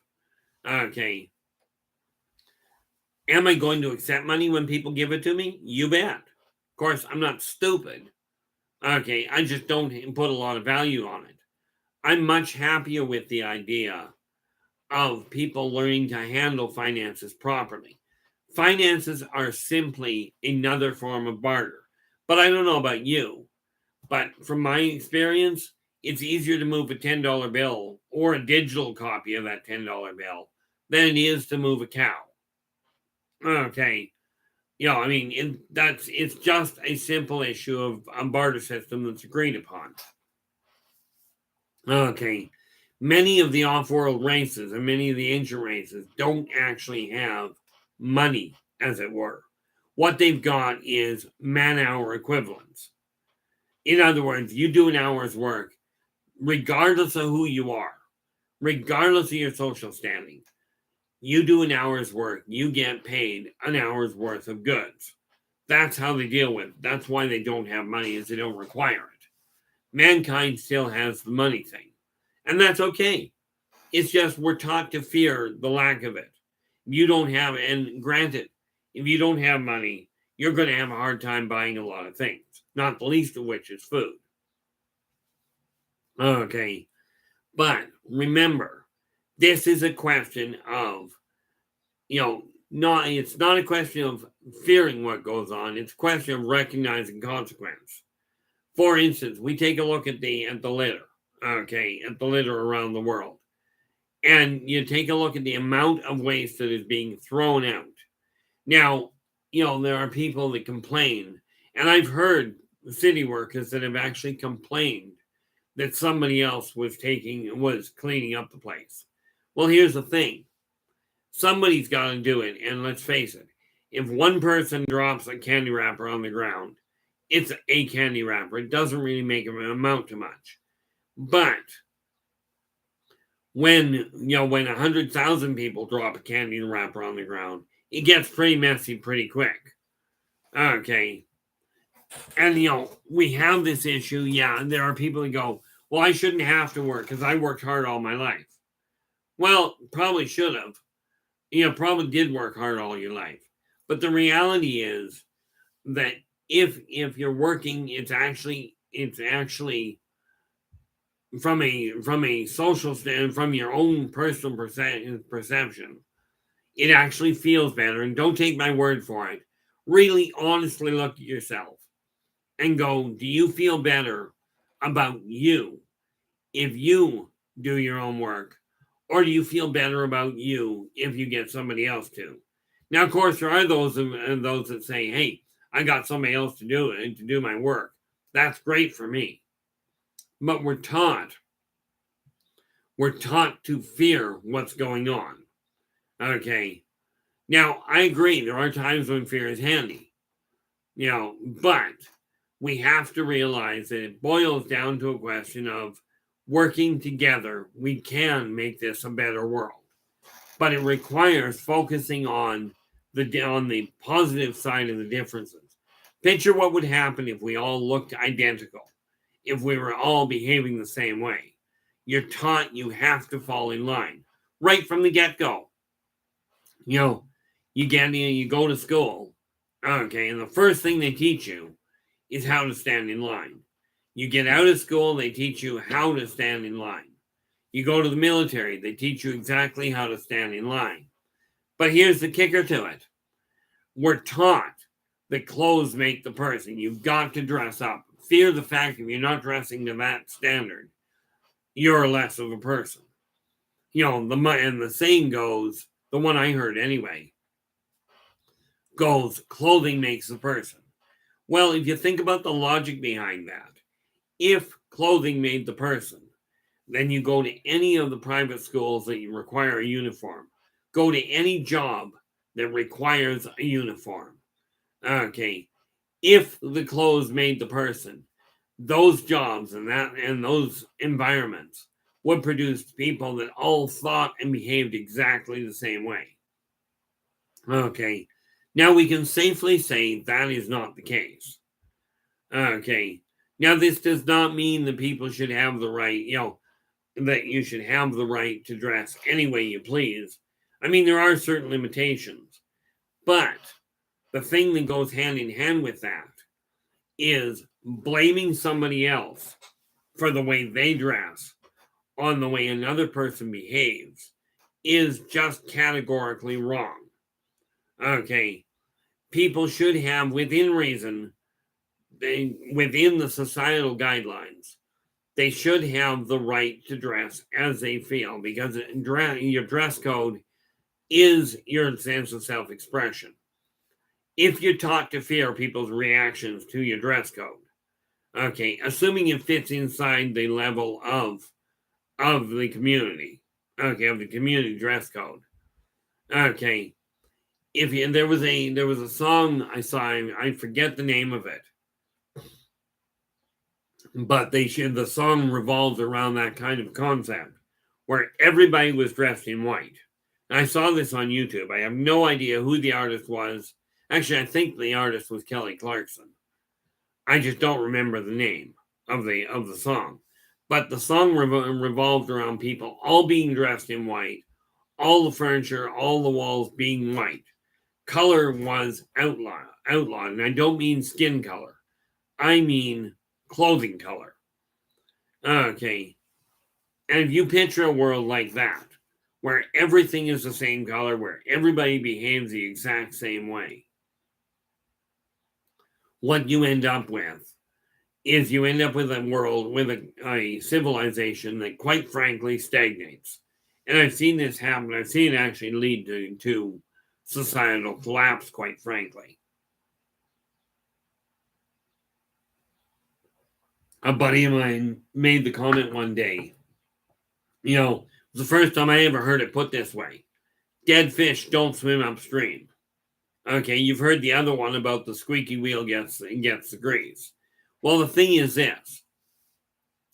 Now what we've got is people making really, really bizarre concepts. You can't call me, I referred to when I was working for Dairy Queen, there were two kids outside. Well, there were actually four, but there were two in question. And the dark-haired girl was closer to me, and they both dropped garbage on the ground. Well, I happened to be an assistant manager at the time. Okay. And I'll get back to that in 10 seconds. Carl, that is a fantastic idea. Okay. Absolutely study law. I mean, the reality of it is, law, like I took a course in law when I was a kid. But especially since you're planning on running your own business to sell your artwork, make certain that you look into those laws specifically. And I really encourage you to look into the laws specifically regarding import export.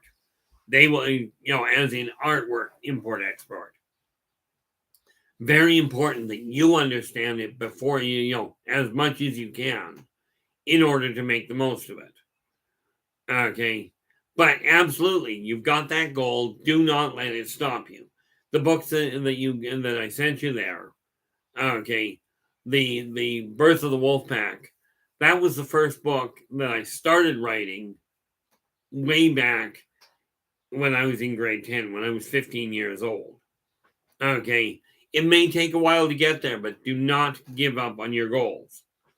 But like I was saying, I walked outside and these two kids dropped garbage on the ground. And I looked at the brunette and I said, you can pick that up. And would you please tell your blonde friend over there to pick hers up as well? And the brunette looks at me and goes, you're being racist. I said, you care to explain that to me? Well, you're calling her blonde. I said, well, what color would you call her hair? Right. This is what I mean by people taking things to an odd extreme. Okay, if you're using a color to describe somebody, I have used the term black people when I'm referring to a black person. I do not see them as any better than a white person. I don't see them any better as an Oriental. But the fact their skin is black means they're black. Whether they prefer to be called African American, African Canadian, African whatever, they're still black. Now, that's my personal opinion. Do I say it in a derogatory meaning? Do I say it with any derogatory intention? No, not in the slightest. Okay. From my standpoint, it really boils down to this. Describe somebody so somebody can identify them. Okay. If you know their name, that is the most powerful word, especially when you go to a restaurant. The most powerful word available when dealing with waitresses, cooks, or anybody is their own name. And I do mean the real name. I do not mean, hey lady, hey miss, or any number of derogatory terms that I've heard. Okay, and the same sorts of concepts can be used against males or for them. But using somebody's, we're taught to fear other people's reactions. Okay, I missed out on a lot of the fear. I remember I was held up at gunpoint one day, and the guy pulled the gun on me, and all I did was I just looked at the gun, and I looked up at him, and I said, "What are you going to do? Kill me again?" And he stopped cold. He looks at me and goes, again? I said, yeah, it's been done once before. It didn't take. We're taught to worry about the other person's reaction. By the way, that method, not a good response. I have no idea how it would have gone with anybody else. I've managed to pull things off that did not make any sense. But you're taught to fear what other people think. You're taught to fear if you don't have a certain level of intelligence that, that you're going to be looked down upon. Well, I tell you, yeah, from what I understand, Carl, John gets a lot of good reviews. I don't read much myself. I write a staggering amount. I don't read a lot. This is why I say I don't research. But when people are taught if you've got a certain level of intelligence, they think they're in better shape. But I'll tell you, I've run into people with a very high intelligence that have absolutely no common sense.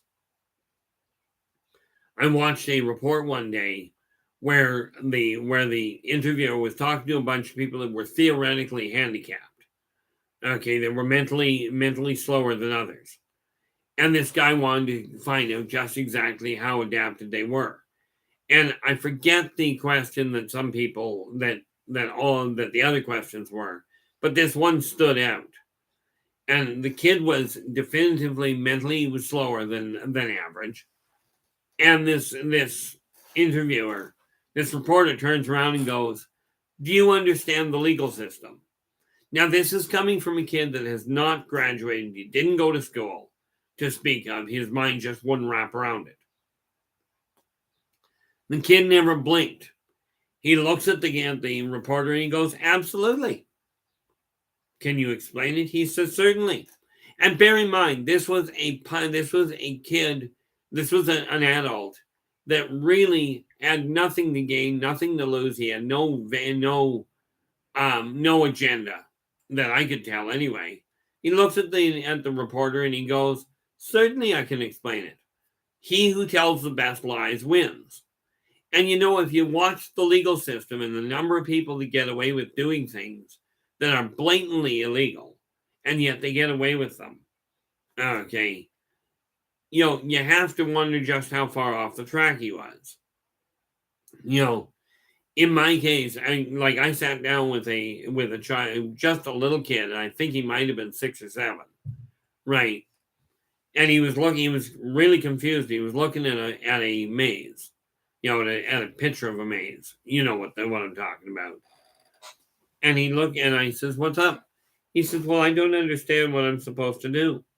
So I showed him, and I put my finger on the starting spot, and I didn't show him the path, but going across the paper, I had the paper there, right? And I said, "Okay, you're starting here now. You got to go through the map in this, however, until you find your way to this point." I says, "Take a look at it. That's the purpose. You start here, you work your way through the maze, and you find the quickest way to here." Well, the kid never even blinked. Put his finger here, or he put his pencil here, and he goes all the way around the maze to the door. And he goes there. I looked at him and I went, "Well, I never considered that option before, but that is absolutely the quickest way to the end." And it's people like that think outside the box. Okay. I was talking to a chap one day.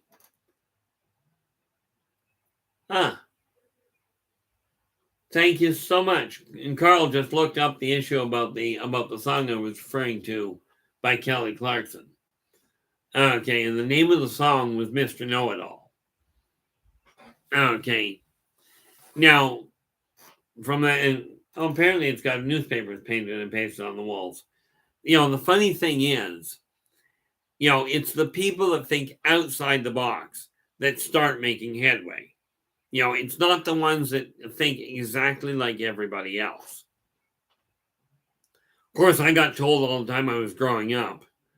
I got told, you got to learn to think outside the box. To this day, here I am, 59 years old. I'm still trying to figure out where the box is. I don't know what box they're referring to. But this is probably why I didn't get along all that well in school. Why I didn't have one. Well, I got along fine with the teachers.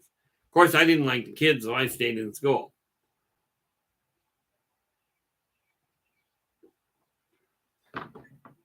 But it's absolutely necessary. If this society is going to turn around, we have to start looking at the positive thing, at the similarities between people.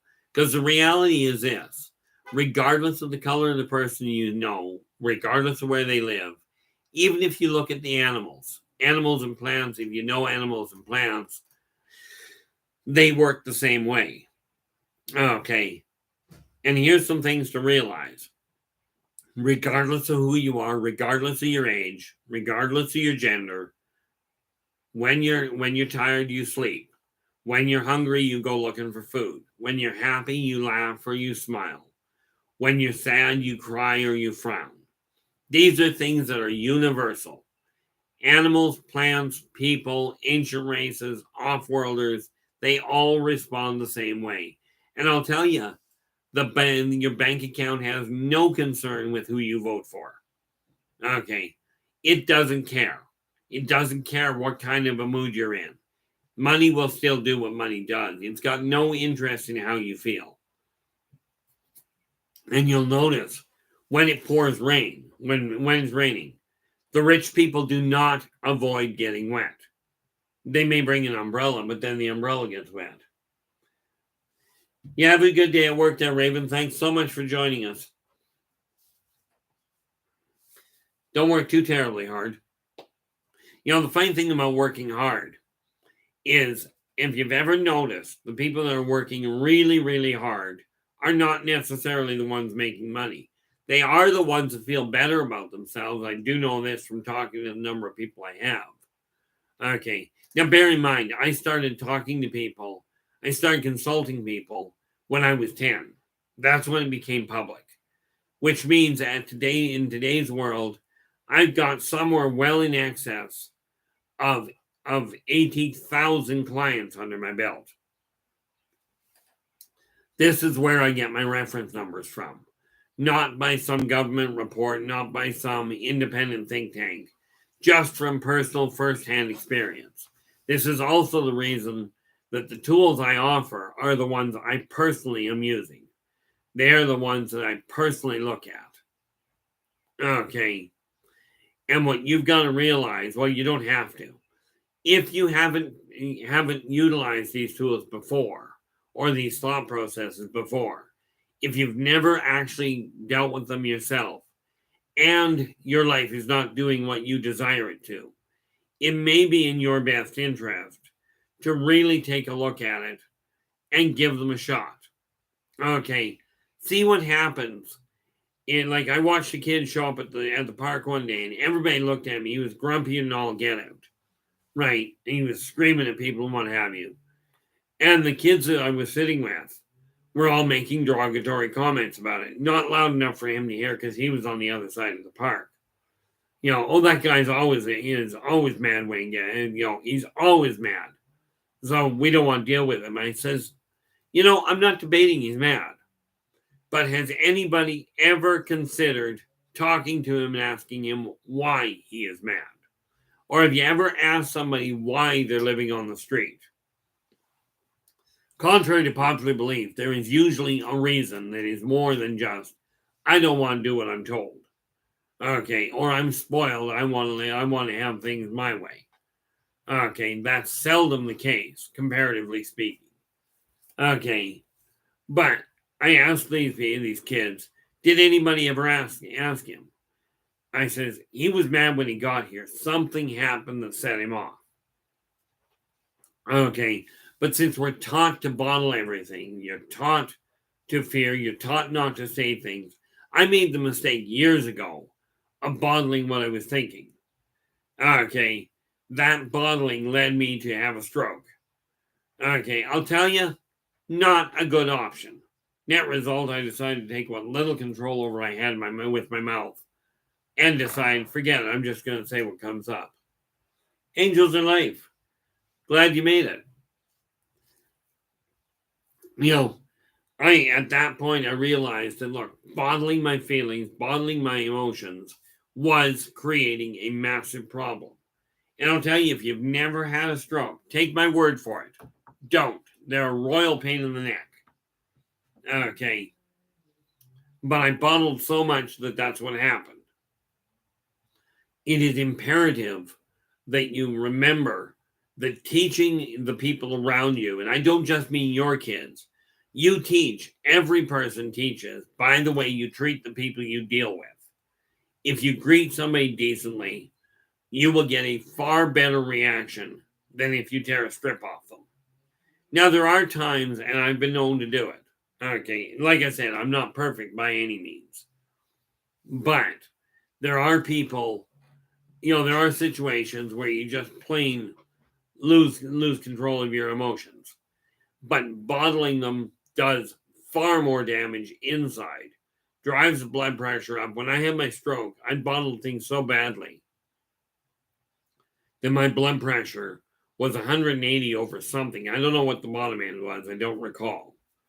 I don't think I ever did know. But the doctor was really, really concerned about it. Can't imagine why. I went into the hospital. They called it a minor stroke. I'm thinking I couldn't walk and I couldn't talk. It's pretty severe. And so we got that worked out. I still, to this day, do not write as well with my left hand as I used to. Okay, but I am working on it. And I refuse to give up on it. But here's the thing. We are taught to worry about what everybody else thinks. Am I going to say something that offends somebody? Well, I'm going to warn people ahead of time. There's quite a number of times where I say something that offends somebody. Not the least of which was the last that was, she was in a Tim Hortons coffee shop. Right. And the cashier had been absolutely brilliant. She had done exactly what she was supposed to. But the woman in question asked for a hot chocolate. Now you got to realize, I'm sitting here. This is where they were, but the hot chocolate machine was over around the corner over here. So the cashier says, "Yeah, no problem. I'll just step around the corner here to get it." I kid you not. The customer looked at this cashier and goes, "What? You're going to go around the corner so you can spit in my hot chocolate?" Well, of course, I just looked at her and went, "Ma'am, it's around here they don't do that, but I'm pretty certain in your case we can make an exception." Now, this was definitely a rude response. Okay. And certainly not one I recommend to people. But like I said, there's a t-shirt that says it all. That thing in most people's heads where it says you really shouldn't say that? Yeah, I don't have one of those. I'm pretty certain that one got thrown out. But it is absolutely imperative in today's world, especially with what's being broadcast, not just on the major media.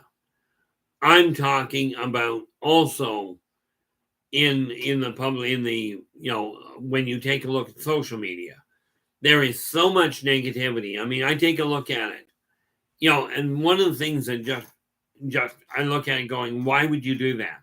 They get these posts up and look at all these embarrassing moments that these people don't want you seeing. I'm going to show you. Okay. Now, why, if you don't like your embarrassing moments being broadcast, why would you possibly broadcast somebody else's? Okay. That's the thing I look at. Do unto others as you desire them to do unto you. Now, yes, the negative things must be pointed out. The atrocities that are going on must be pointed out. But unless people start focusing on the positive side of what's going on, okay, like, and again, I'm not going into it, a lot of it, because I'm running out of time here.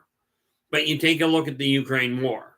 Now, we can talk about the people that are being killed or are being tortured or whatever. You can talk about all of that. Okay, it is going on. It is necessary for people to know that this kind of thing is happening, because this is the sort of thing that has to stop. But I caught a news flash, and I don't watch the news at all. I just catch blurbs on Facebook or Twitter or what have you. But there was one point where the Ukrainian president was offered a plane to get him and his family out. Okay, and what did this man do? He went, "No, I'm the president of this country. I'm staying with my people. Thanks for the offer, but I'm not leaving." Now, that's the kind of behavior that if you go back to the Middle Ages, okay, when countries went to war, then when countries went to war, the president or the king or whatever was right there at the front of the battle lines. That's the thing where you're looking at this gentleman going, he's saying, do what I do, not what I say. I'm telling you, we've got to defend our country. I'm not leaving. Okay, because it's our country. Now, this man, he's a prime minister or president. I'm honestly not certain of what the class is, of what the actual title is. Of course, I don't care. You can call somebody a bucket. I'm still going to treat you with the same respect I treat everybody else, given your behavior warrants it. But this is the issue of do unto others as you desire them to do unto you. If you desire to be treated decently, treat the people around you decently. If you desire not to be feared, okay, do not treat the people in a way that makes them fear you. Okay, the unfortunate part there, angels are like, is you are right. There is major fear-mongering going on across the world, not just in the way of war. Okay, but you're taught to fear the homeless. You're taught to fear people that are not of the same color, are not of the same religion. Okay, and I mean, it's funny. Growing up, my biggest problem, not my biggest, but I could not bring myself to talk to a girl at all. Okay, that was only with two genders. Can you picture what has to happen now? How much trouble if I still had that problem trying to figure out what gender to call somebody, because half of the genders all look the same. They all look male. The other half all look female. How are you supposed to tell a gender by looking at them if they all look the same? And how are you supposed to stop from offending them if you can't tell by looking at them? When I was growing up, I was colorblind. I would put together some of the most bizarre color combinations, apparently. But of course, for me, they were all gray. And I never saw the half shades, so they really were all gray. Okay. Like, I mean, if you take a look at this shirt here, this was all gray. Okay. All of it. So the color didn't matter to me. And people, I couldn't tell color, so I couldn't gauge whether somebody was dressed in a bad color. I could certainly tell by what they were wearing, right? But we're taught to fear whatever is different from us. Okay, and that is a major problem. You've got to start really pointing and focusing on what is being done, what is similar, what people are doing right. Okay, not what they're doing wrong. Yes, point out if they're doing something wrong, it's got to be brought to their attention. But it's a question of making certain they realize more emphatically when they're doing something right. If you've got kids, rewarding the kid with a pat on the shoulder or a pat on the back and saying, good effort, well done, keep at it. My father, I was trying to cut a board. Okay, I was just trying to cut a piece of wood to stick up against the wall.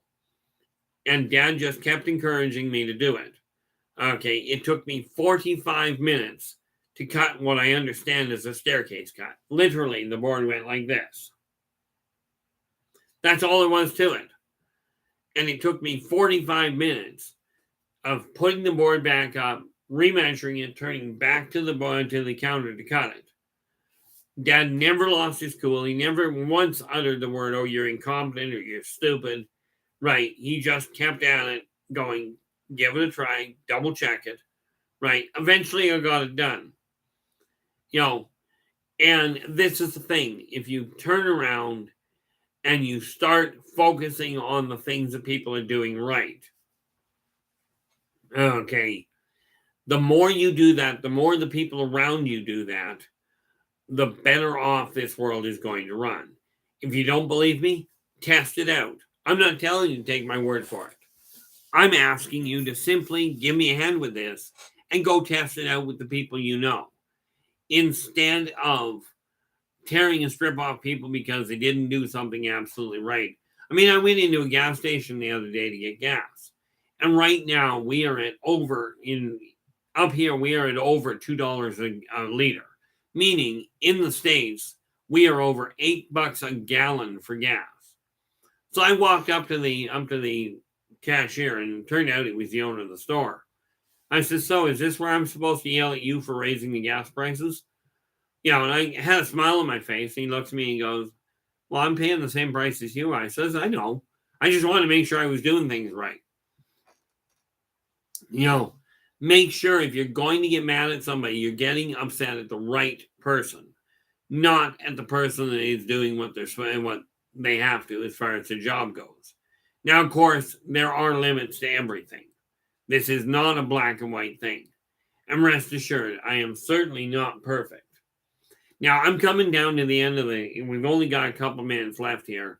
I really do thank you for joining me. Okay. I will be back again tomorrow from 8 p.m. to 10 p.m. with this same topic, so the people on the other side of the world can actually tune in at a functional hour. Okay. But if you're trying to get a hold of me, I'd love to hear your comments. There's a whole list of ways of getting a hold of me underneath this video. The books that I have written, there's a list of them as well. And yes, I do operate with PayPal. As it turns out, I've actually got 3 video lines that I can work with if you're trying to get a hold of me. Okay. I work with Skype, Yahoo Messenger, or Facebook Messenger rather. Or, as it turns out, LinkedIn now has a video method. Because the only way I talk to people, on the whole, is via video. I don't answer phone calls that I get that I don't recognize the number to. I'm tired of people telling me. Just the other day, I was told, and the scam artists do this regularly, they play on your fear. So I got somebody phoning me up telling me my SIN number had been suspended. My social insurance number. It'd be like in the States having your social security number canceled without you actually being dead. In any event, I will be back again tomorrow. Thank you so much for joining me. And until we meet again, take care of yourselves and each other. And for pity's sakes, stay positive